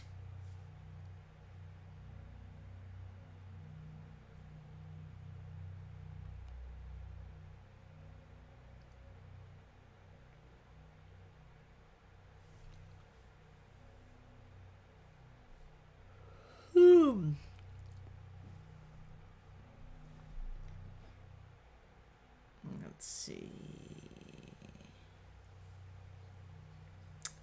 La la la. Yep. Riveting. Riveting content here. Revelation. Okay, so the first one was something about flour? Making your flour offering with oil. Okay. Revelation 1:3. Blessed is the one who reads aloud the words of this prophecy, and blessed are those who hear it and take it to heart what is written in it, because the time is near. Okay. I mean, that sounds like a pretty good one for this.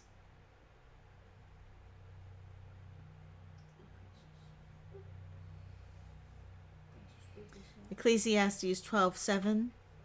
Then shall the dust return to the earth as it was, and the spirit shall return unto God who gave it. Ooh.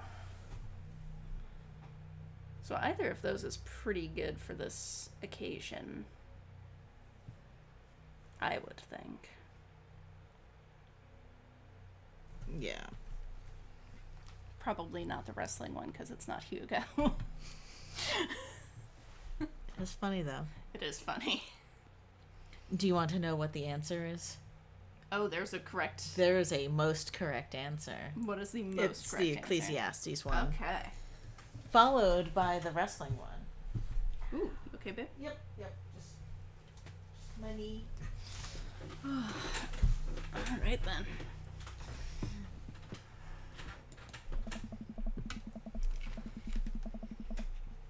Ooh, he knew it. Then shall the dust return to the earth as it was, and the spirit shall return unto God who gave it. I have no idea where Robert pulled that verse from. With a horrifying growl, the entity finally relented. Daniel and I collapsed onto the ground, exhausted. We were both covered in blood. That damn creature clawed into my chest, got me real good. Had to get 16 stitches. Robert pulls down the collar of his shirt to reveal a long, wicked scar across his pecs. And that's how I got this scar. I followed Georgia Mathers to the ends of the earth. We faced exorcisms, demons, poltergeists that threw our equipment across the room. But I had never seen Georgia so scared. She was never the same after that, and neither was I. Watching what happened to Daniel and Georgia shook my faith, but I came out of that experience a better man and a better friend. Then we've been brothers ever since. The tour group gives us a round of applause as Robert, and I share an emotional hug. As he embraces me, I can smell the cologne on his neck. Wow, Robert does clean up good. I find myself lingering a little too long on the hug. The tour guide seems to have bought it. Even he is wiping a tear from his eyes. Thank you. It's an honor to be able to share our story. Be sure to watch out for our book. Paranormal Excursions of the Supernatural, Ice Road Ghost Truckers. I Saw a Demon, The Shocking True Story of Seeing a Demon, or The Bro's Guide to the Hottest Ghosts. Oh my god. Those are both pretty good. All three of those are pretty good. I feel like the Ice Road Ghost Truckers thing will give it away. I Saw a Demon, The Shocking True Story of Seeing a Demon is pretty good. Or The Bro's Guide to the Hottest Ghosts. Oh my god. I Saw a Demon. The Shocking True Story of Seeing a Demon. Robert has to suppress a laugh at that one. Well, I think you both definitely earned your t-shirts. The tour guide hands us the coveted t-shirts. He then slips us both his business card and leans in close. If you guys are ever in need of a professional actor, balloon animal artist, Elvis impersonator, or nude model, please don't hesitate to contact me. You got it, buddy. After a couple of tourists take selfies with us, we split away from the group and walk home. What are you up to, son boy? That was incredible. I really can't believe they bought all of that. I didn't know you had it in you, Ghost. Excuse me, Dr. Prescott. That bit about the pocket Bible was aces, although giving the Dover ghost glowing red eyes was a little cliche. And the Kubrick conspiracy theory bit wasn't? All a part of the character.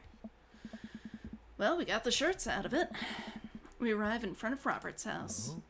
Want to have a drink? Is that even a question? You trying to poison me or... Nah, I'm good. Would he laugh at you trying to poison me?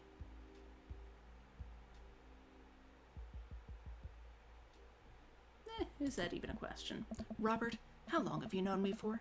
Do you really think I would turn down the opportunity to share a fine alcoholic beverage with my treasured friend and accomplice, Mr. Robert Bobbert Small? If you ever call me Bobbert again, I will kick you right in the shins, both of them. Then you can expect an angry phone call from my orthopedist in the morning. Bobbert. Robert just laughs and starts unlocking his door. My shins live to die another day. Robert leads me inside. I can't help but think about what Mary said to me. Robert did seem a little bit off, but that completely disappeared when we were joking around with the ghost tour. I don't know. He's hard to read. While I'm thinking, I hear claws skittering across the floor. Oh god, it's his pit bull. I'm about to be torn to shreds. I shut my eyes tight and brace for impact. Betsy, hey, be nice. I don't feel anything but tiny paws scratching at my shoes. I open my eyes. Oh my fucking god. Betsy? Robert's dog jumps away from me, running around in circles and sniffing Robert's legs. He pats her on the head. Oh my fucking god, the eyes on that dog. That's not a pit bull. This is the cutest, dumbest Boston Terrier I've ever seen. Betsy, you're not a pit bull and you weren't taken by the Dover ghost? Betsy's made of tougher stuff than that, ain't you, girl? Betsy rolls over for some well-deserved belly rubs. I just keep a picture of a large pit bull in my wallet in case of emergencies. Comedic emergencies. We make our way to Robert's living room. For a quiet man with arguably the oldest pickup truck that can be legally driven, his place is amazing. There are sleek modern appliances throughout the room with a big flat-screen TV mounted on the wall. He has shelves upon shelves of DVDs. Guess he wasn't lying about being really into cinema. He pours us both glasses of whiskey from a well-stocked bar in the corner while Betsy curls up on a pile of cushions. So, how did you really get that scar? And don't tell me you got it fishing for Alaskan king crabs in the Bering Sea or something. You trained me too well. Robert laughs and takes a sip of his drink. My daughter and I were riding our bikes. I hit a rock, flew over the handlebars, and then we went to the hospital, and that's it. Oh. Not a very interesting story. I've never heard you talk about your daughter. Well, I have one. That's her. He points at a picture on the wall of a very serious little girl with dark eyes. Yep, that's definitely Robert's daughter. How old is she? 25, 26, not too sure. Does she live around here? Huh? No, Val lives back home in Brooklyn. Works at some new media online magazine thing. Makes buckets, though. He suddenly seems really serious. I probably shouldn't press him about it. You like Santana?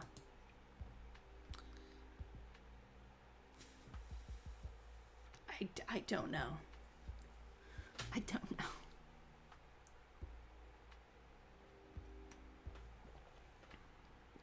I know the name, but... I respect your opinion, but it's wrong. Hey. Robert puts on Santana anyways, then takes a seat on the couch next to me. He suddenly downs his drink in one gulp. Hey, are you all right? Oh. Robert leans in and kisses me, the taste of whiskey burning my lips. I'm surprised at first, but slowly relax into his arms. He pulls away slightly, his lips barely brushing against my mouth. Well, I guess the dates have been going well enough with Robert. I am now. I can't say anything, at best managing a sigh. Robert leans in again, kissing me harder. He pulls my bottom lip between his teeth and bites lightly, sliding a hand under my shirt. My heart pounds in my chest as he lies us both down on the couch. He kisses a trail down my neck, his teeth grazing my skin. Oh my god, I hope this fades to black soon. I just... wait. It's not that. Robert bites down and I have to stifle a moan. Stop. Robert stiffens up and pulls away. Good. No biting. No, I'm more than okay with that. Something's up. Robert runs a hand through his hair and looks away. I'm fine, I've just been kind of stressed out. Tired, not a big deal. Pushing it. Listen, I want this as badly as you do, but I know something's wrong. I need to make sure that you're okay. Robert stares at the ground. You don't know me that well, Ghost. I'm not a good person. I mean, I kind of figured that. He takes a deep breath. I spent my whole life only taking and taking and taking, and now here I am, an old broken man sitting on top of a pile of everything I've ever taken, alone. But I want to know you. You don't have to keep hiding behind fake stories and acting like you don't have feelings. It's... He sighs heavily. It's Val. She's visiting tomorrow. She wants to patch things up. Are you... I'm sorry, but... Is this a bit? No. When was the last time you saw her? 3, 4, I think. Months? Years? I sit up straight. Which is difficult because I can't do anything straight. Jesus, Robert. What happened between you two? I don't want to talk about it. Robert and I sit in silence, neither of us wanting to look at each other, both of us unsure of what to do next. Fine. Things were already bad between us. I cared about her. I always did. Things just got in the way. And before I knew it, she was leaving for college, wanting nothing to do with me. Marilyn and I moved out here to settle down. We thought it would help to get away from all the distractions, all the money, the drinking. But temptation gets to you.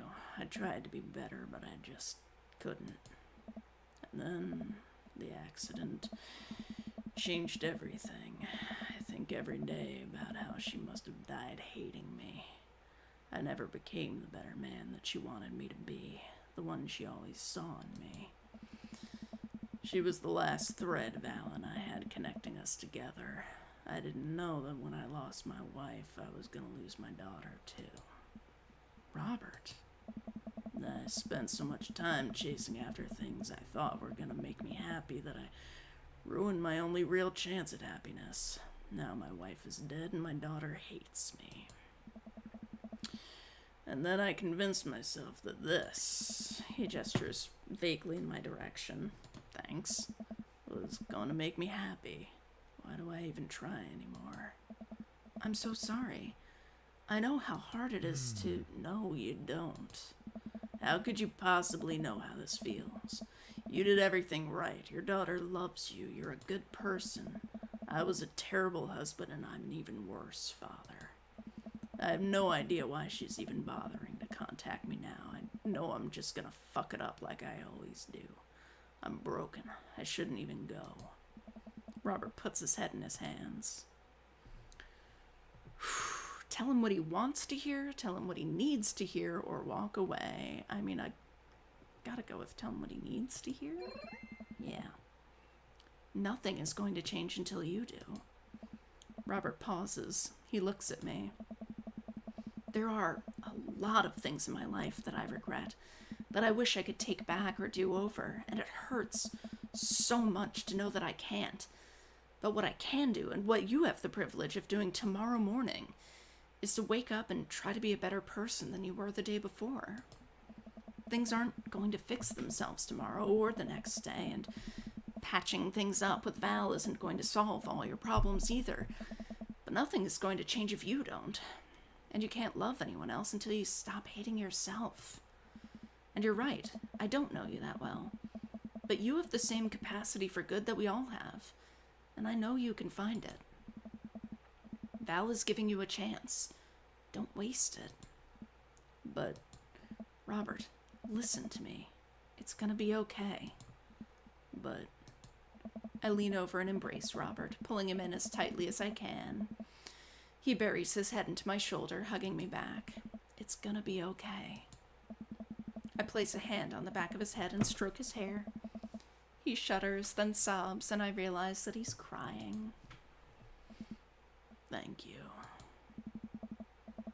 We stay there for a while, holding each other. We both eventually drift off to sleep.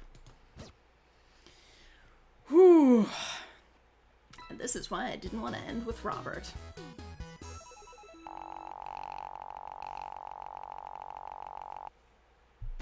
A rank. Okay.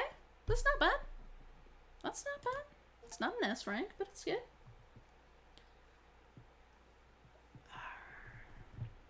Knife Dad.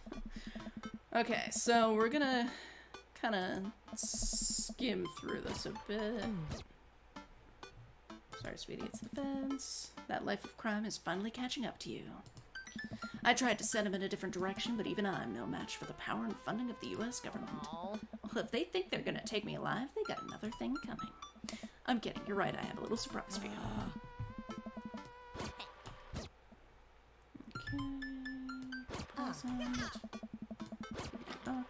It fast forwards very quickly, but also does not, like, have a rewind. Okay. Everyone wanted to come and support you. Mac and cheese bar, ice cream cake with crunchies. God, I want an ice cream cake. Okay. Mac and cheese. Pablo. Same thing. Freaking fail. Homemade apple butter. Okay. Oh, Mary is there. I walk over to Mary, who's having a lively conversation with Amanda. Listen, kid, you're gonna need some real life skills out there if you're gonna make it out on the streets. I'm going to college. Same thing. Look, I know you're not old enough to drink, right? And I know you're smart enough not to drink until you're of legal age. Uh-huh. But hypothetically, if you were to drink, it'd behoove you to drink a glass of water between rounds. Got it. Hypothetically. And if you wake up with a headache, all you gotta do is take a jar of pickles and drink the pickle juice. You're gonna be fine. Pickle juice. What's going on here? Girl talk. Mary turns back to Amanda. Now, let me tell you about how to deal with a bad roommate. First thing to know, you get straight A's if they die during the semester. Mary? Relax, it's a myth. Supposedly. Against my better judgment, I leave them be. I don't think I recognize that girl by the snack table. I should go say hello. Oh my god, is that his daughter? Is that Robert's daughter? Oh my god, she looks cool. Hi, I don't think we've met. Oh, we've met years ago. And I'm here for my revenge. Oh, that is definitely Robert's daughter. You're Robert's kid, aren't you? Spot on. I guess that makes you Ghost, huh? Yeah, it's nice to meet you. I'm glad Robert brought you along. He promised there would be free food, so that's kind of hard to pass up. And, look, I don't know you, but can I get real with you for a sec? My old man's a real closed book, you know? Me and him, we got a long way to go. You don't erase decades of neglect in a week, but you sure can get tired of staying angry about it. That kind of bitterness, it poisons you, I think. I'm too young for that. Anyway, lately he's been better. A lot better. And between him shaving for once and how much he talks about you, I get the feeling you have something to do with it. So, thanks. Robert means a lot to me. I'm glad he's getting better. Just keep an eye on him while I'm not around, okay? Or else. What? I'm kidding. Or am I? I don't know why I'm like this. I think it runs in the family. Amanda trots up to the conversation. Hey, I love your necklace. And your hair. And just, geez, your whole vibe is cool. Thanks. I like your jacket. My girlfriend collects pins, too. Oh, this is my daughter, Amanda. Amanda, this is Robert's daughter, Val. Nice meeting you. I heard you're a photographer. Oh. Aspiring photographer. I'm going to school for it. You take pictures? Yes? Then you're a photographer. Welcome to the biz. Val hands Amanda a business card. If you're ever looking for internships, shoot me an email. Anyway, I need to go make friends with that woman over there who's dual-wielding wine glasses. Catch you later. Val walks away. She's so cool. She gave me your business card. She touched my hand. Congrats, you just networked for the first time. I'm a regular business lady now. Quarterly projections, stock market, synergy. While you're making a fortune as a businesswoman, I gotta keep this party going. Catch you around, Pops. Ghost. Okay. Brian stuff. Same Brian stuff as before.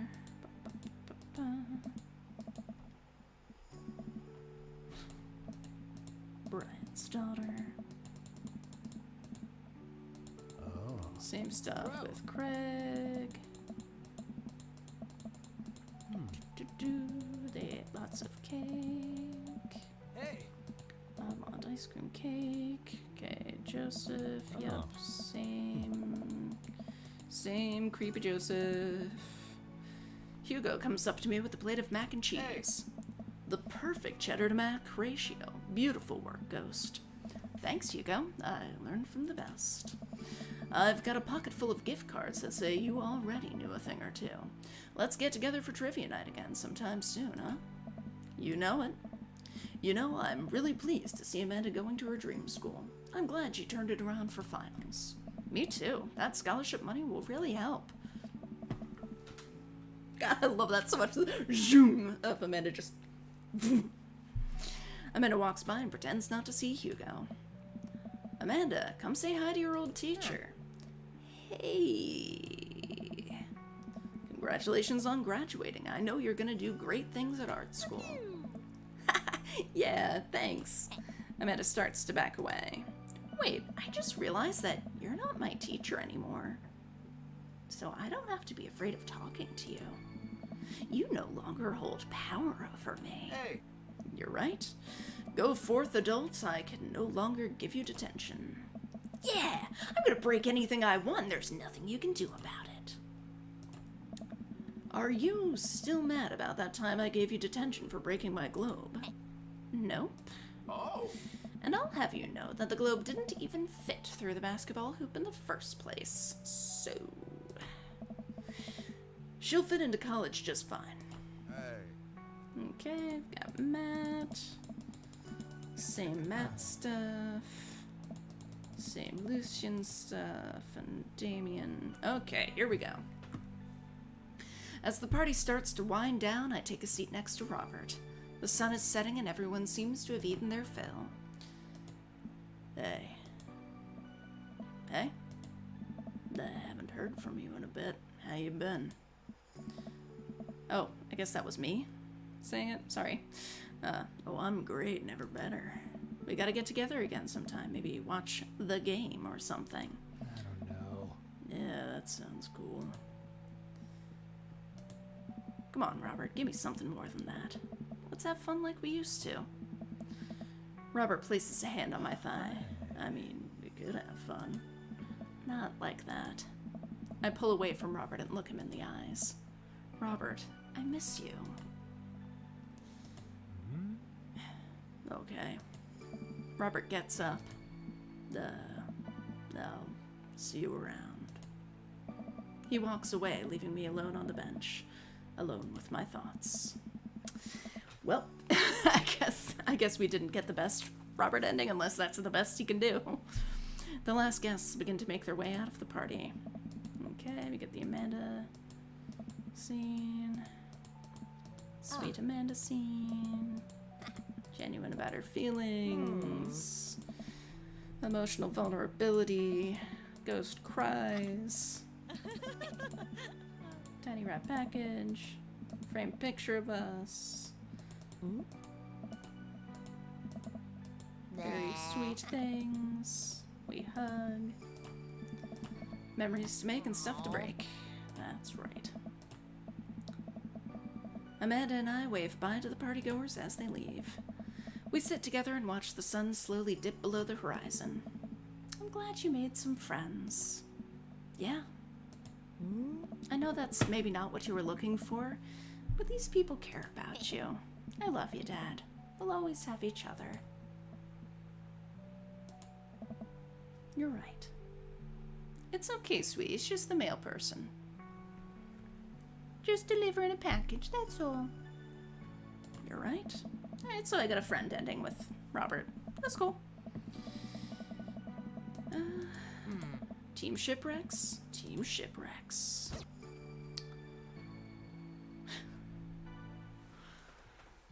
Alright. I am going to take a brief break to re-up my fluids. I will return.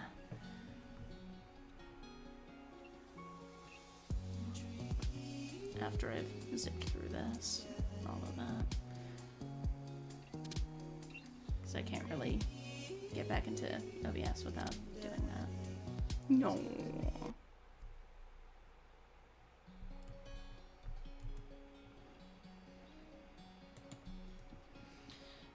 There. I guess I will just, I don't think I have the be right back thing on here, so I'm just gonna turn off my camera. And you can enjoy watching Gideon. Hopefully she will not get up and eat my wires. Thank you, sweetheart. And I will be back soon.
Welcome. You've got dads.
Ugh.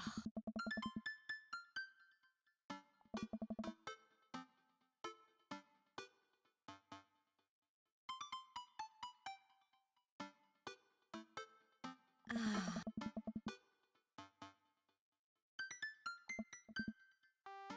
Dad.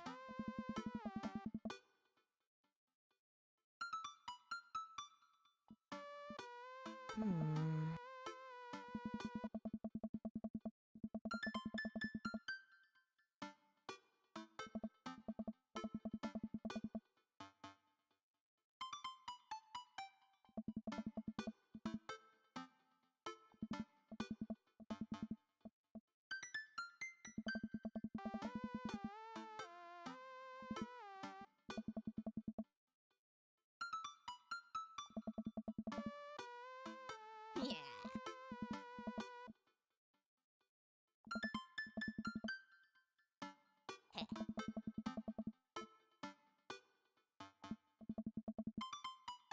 Hmm.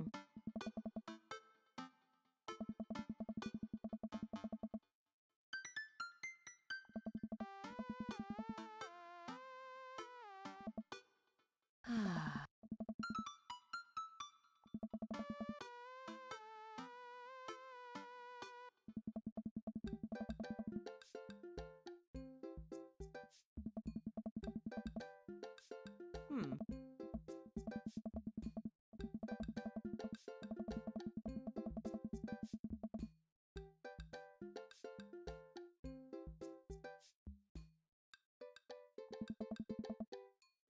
Hmm.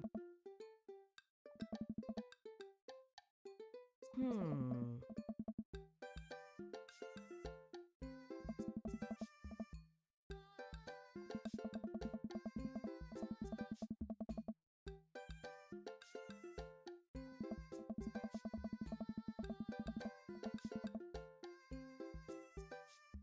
Yeah.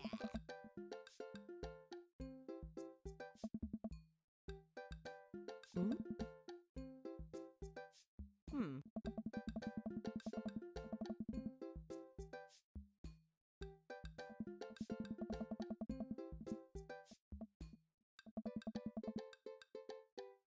Ah.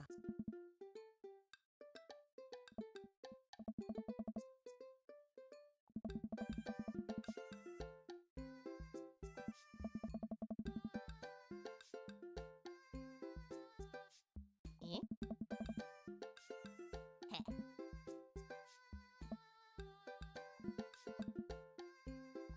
Oh.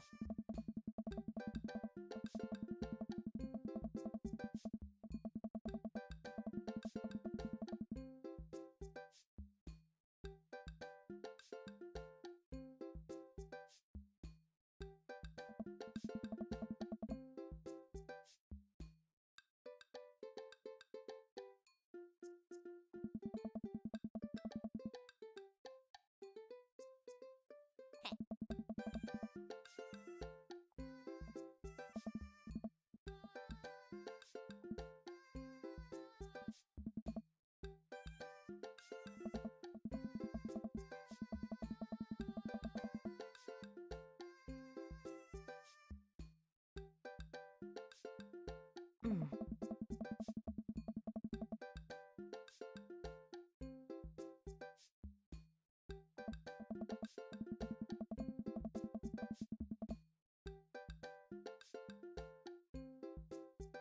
Hmm.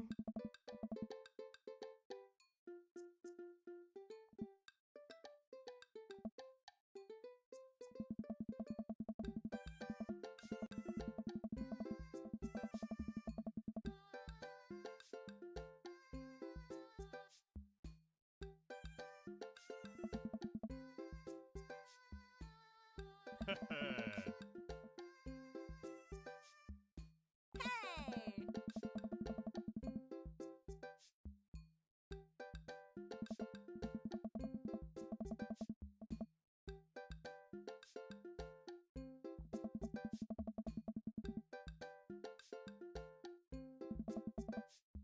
Oh.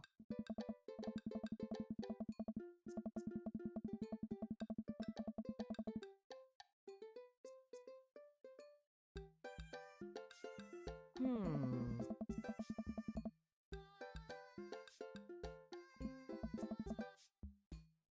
Ah.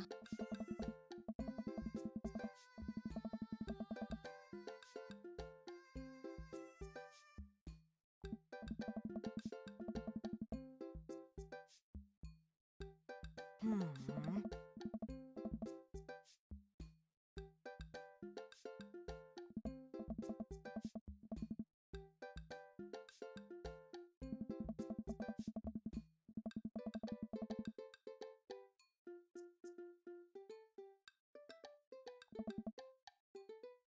Dad.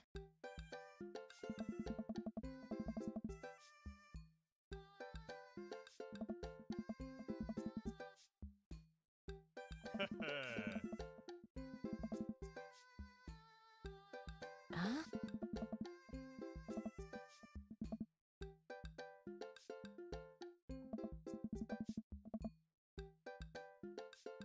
Oh.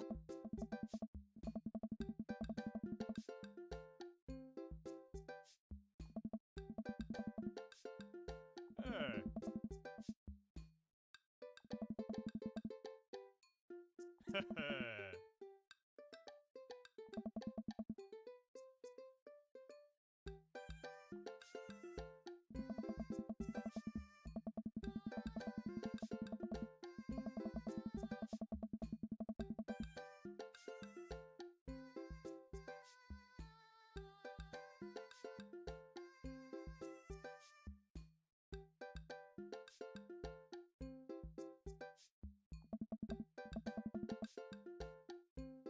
Oh.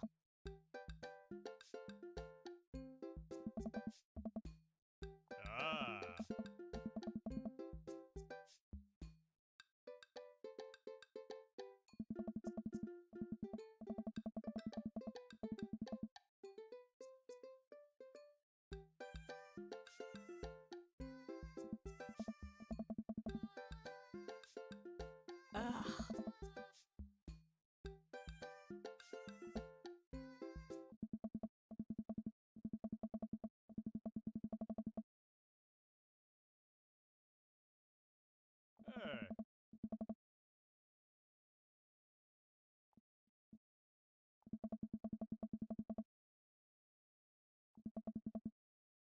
Hey.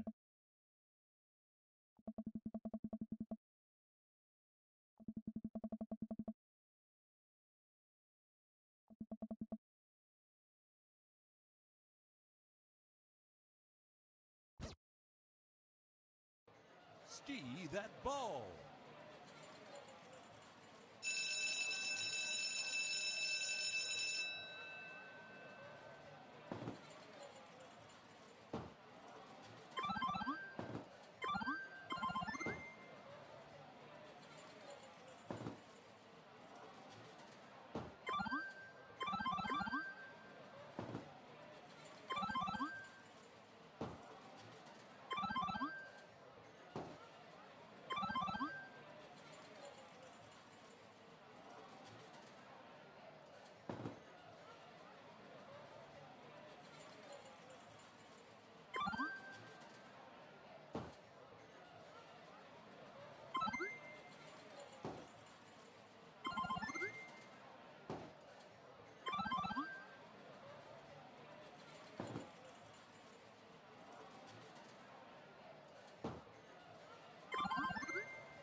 Ugh.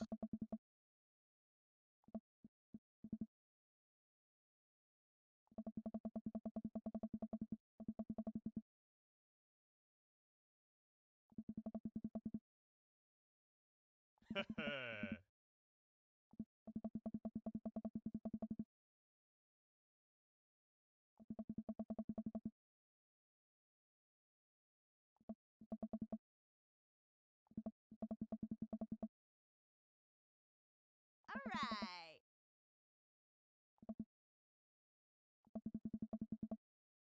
Hmm?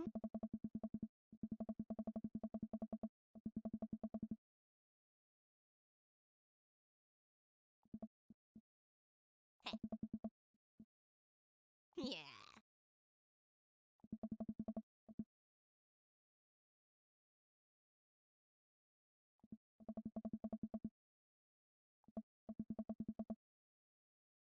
Hey.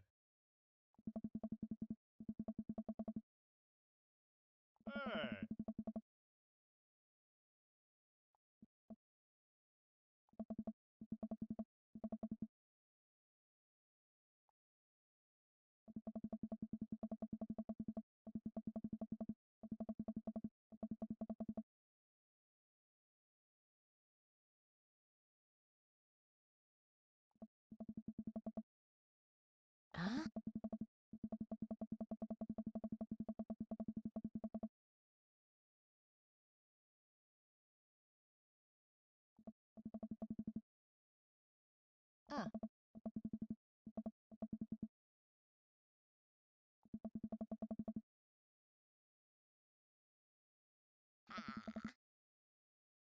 Ah. Huh.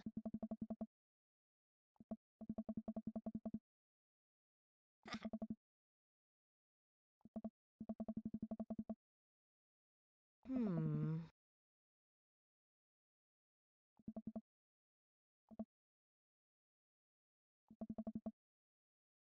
Yeah.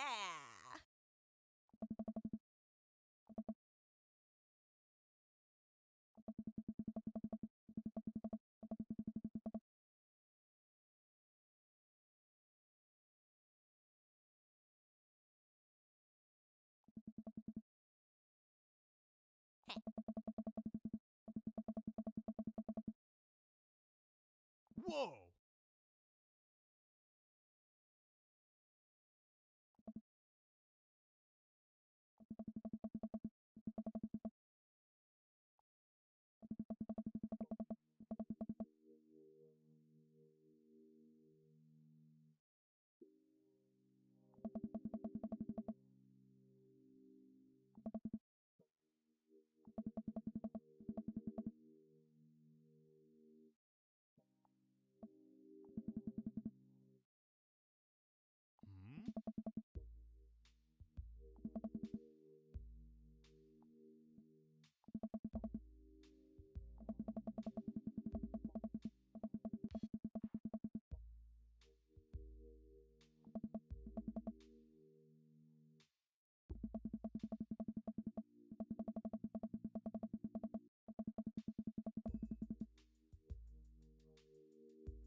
Hmm?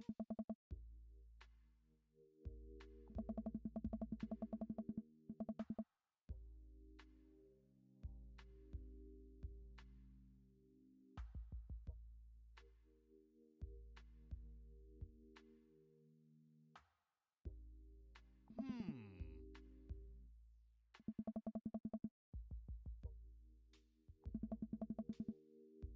Oh!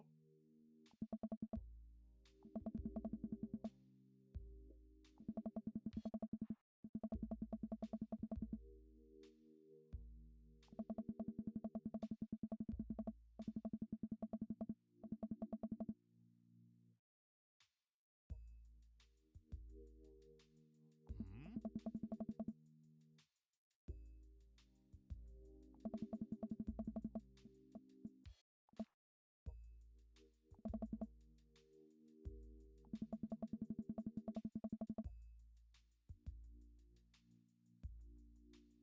Whoa! Ah.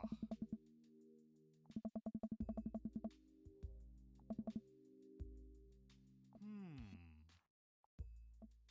Hmm.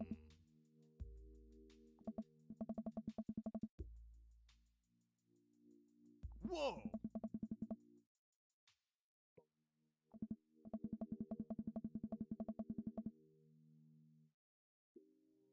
Oh!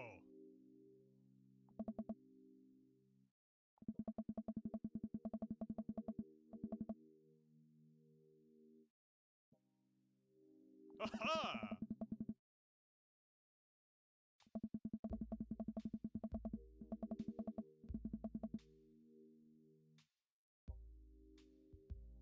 Ah.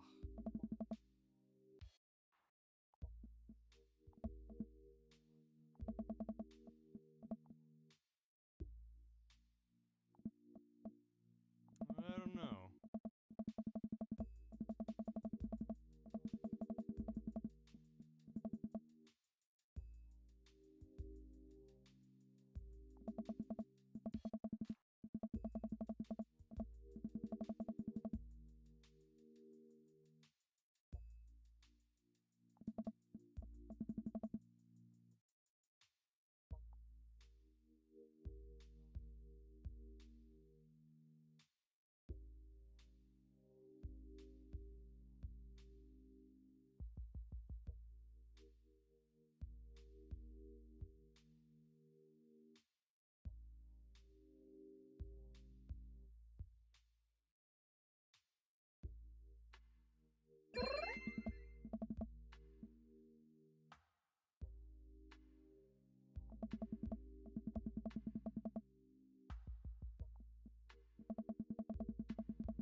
Well, okay then.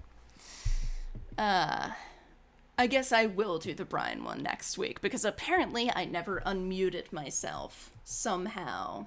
That was just a thing. So, I'm gonna call it there.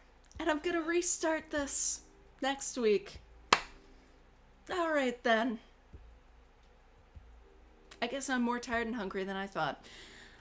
Okay, well. This has been fun. See you next week. Oh my fucking god. How long was it? Yeah, like 23 minutes muted. That's, not great. Less than I thought, actually. It's not ideal. But it'll give me a second shot at skee ball. So,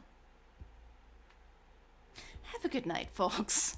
If anybody is still unfortunate enough to be watching this, have a good night. See you next week. Bye. Oh, God. Ugh.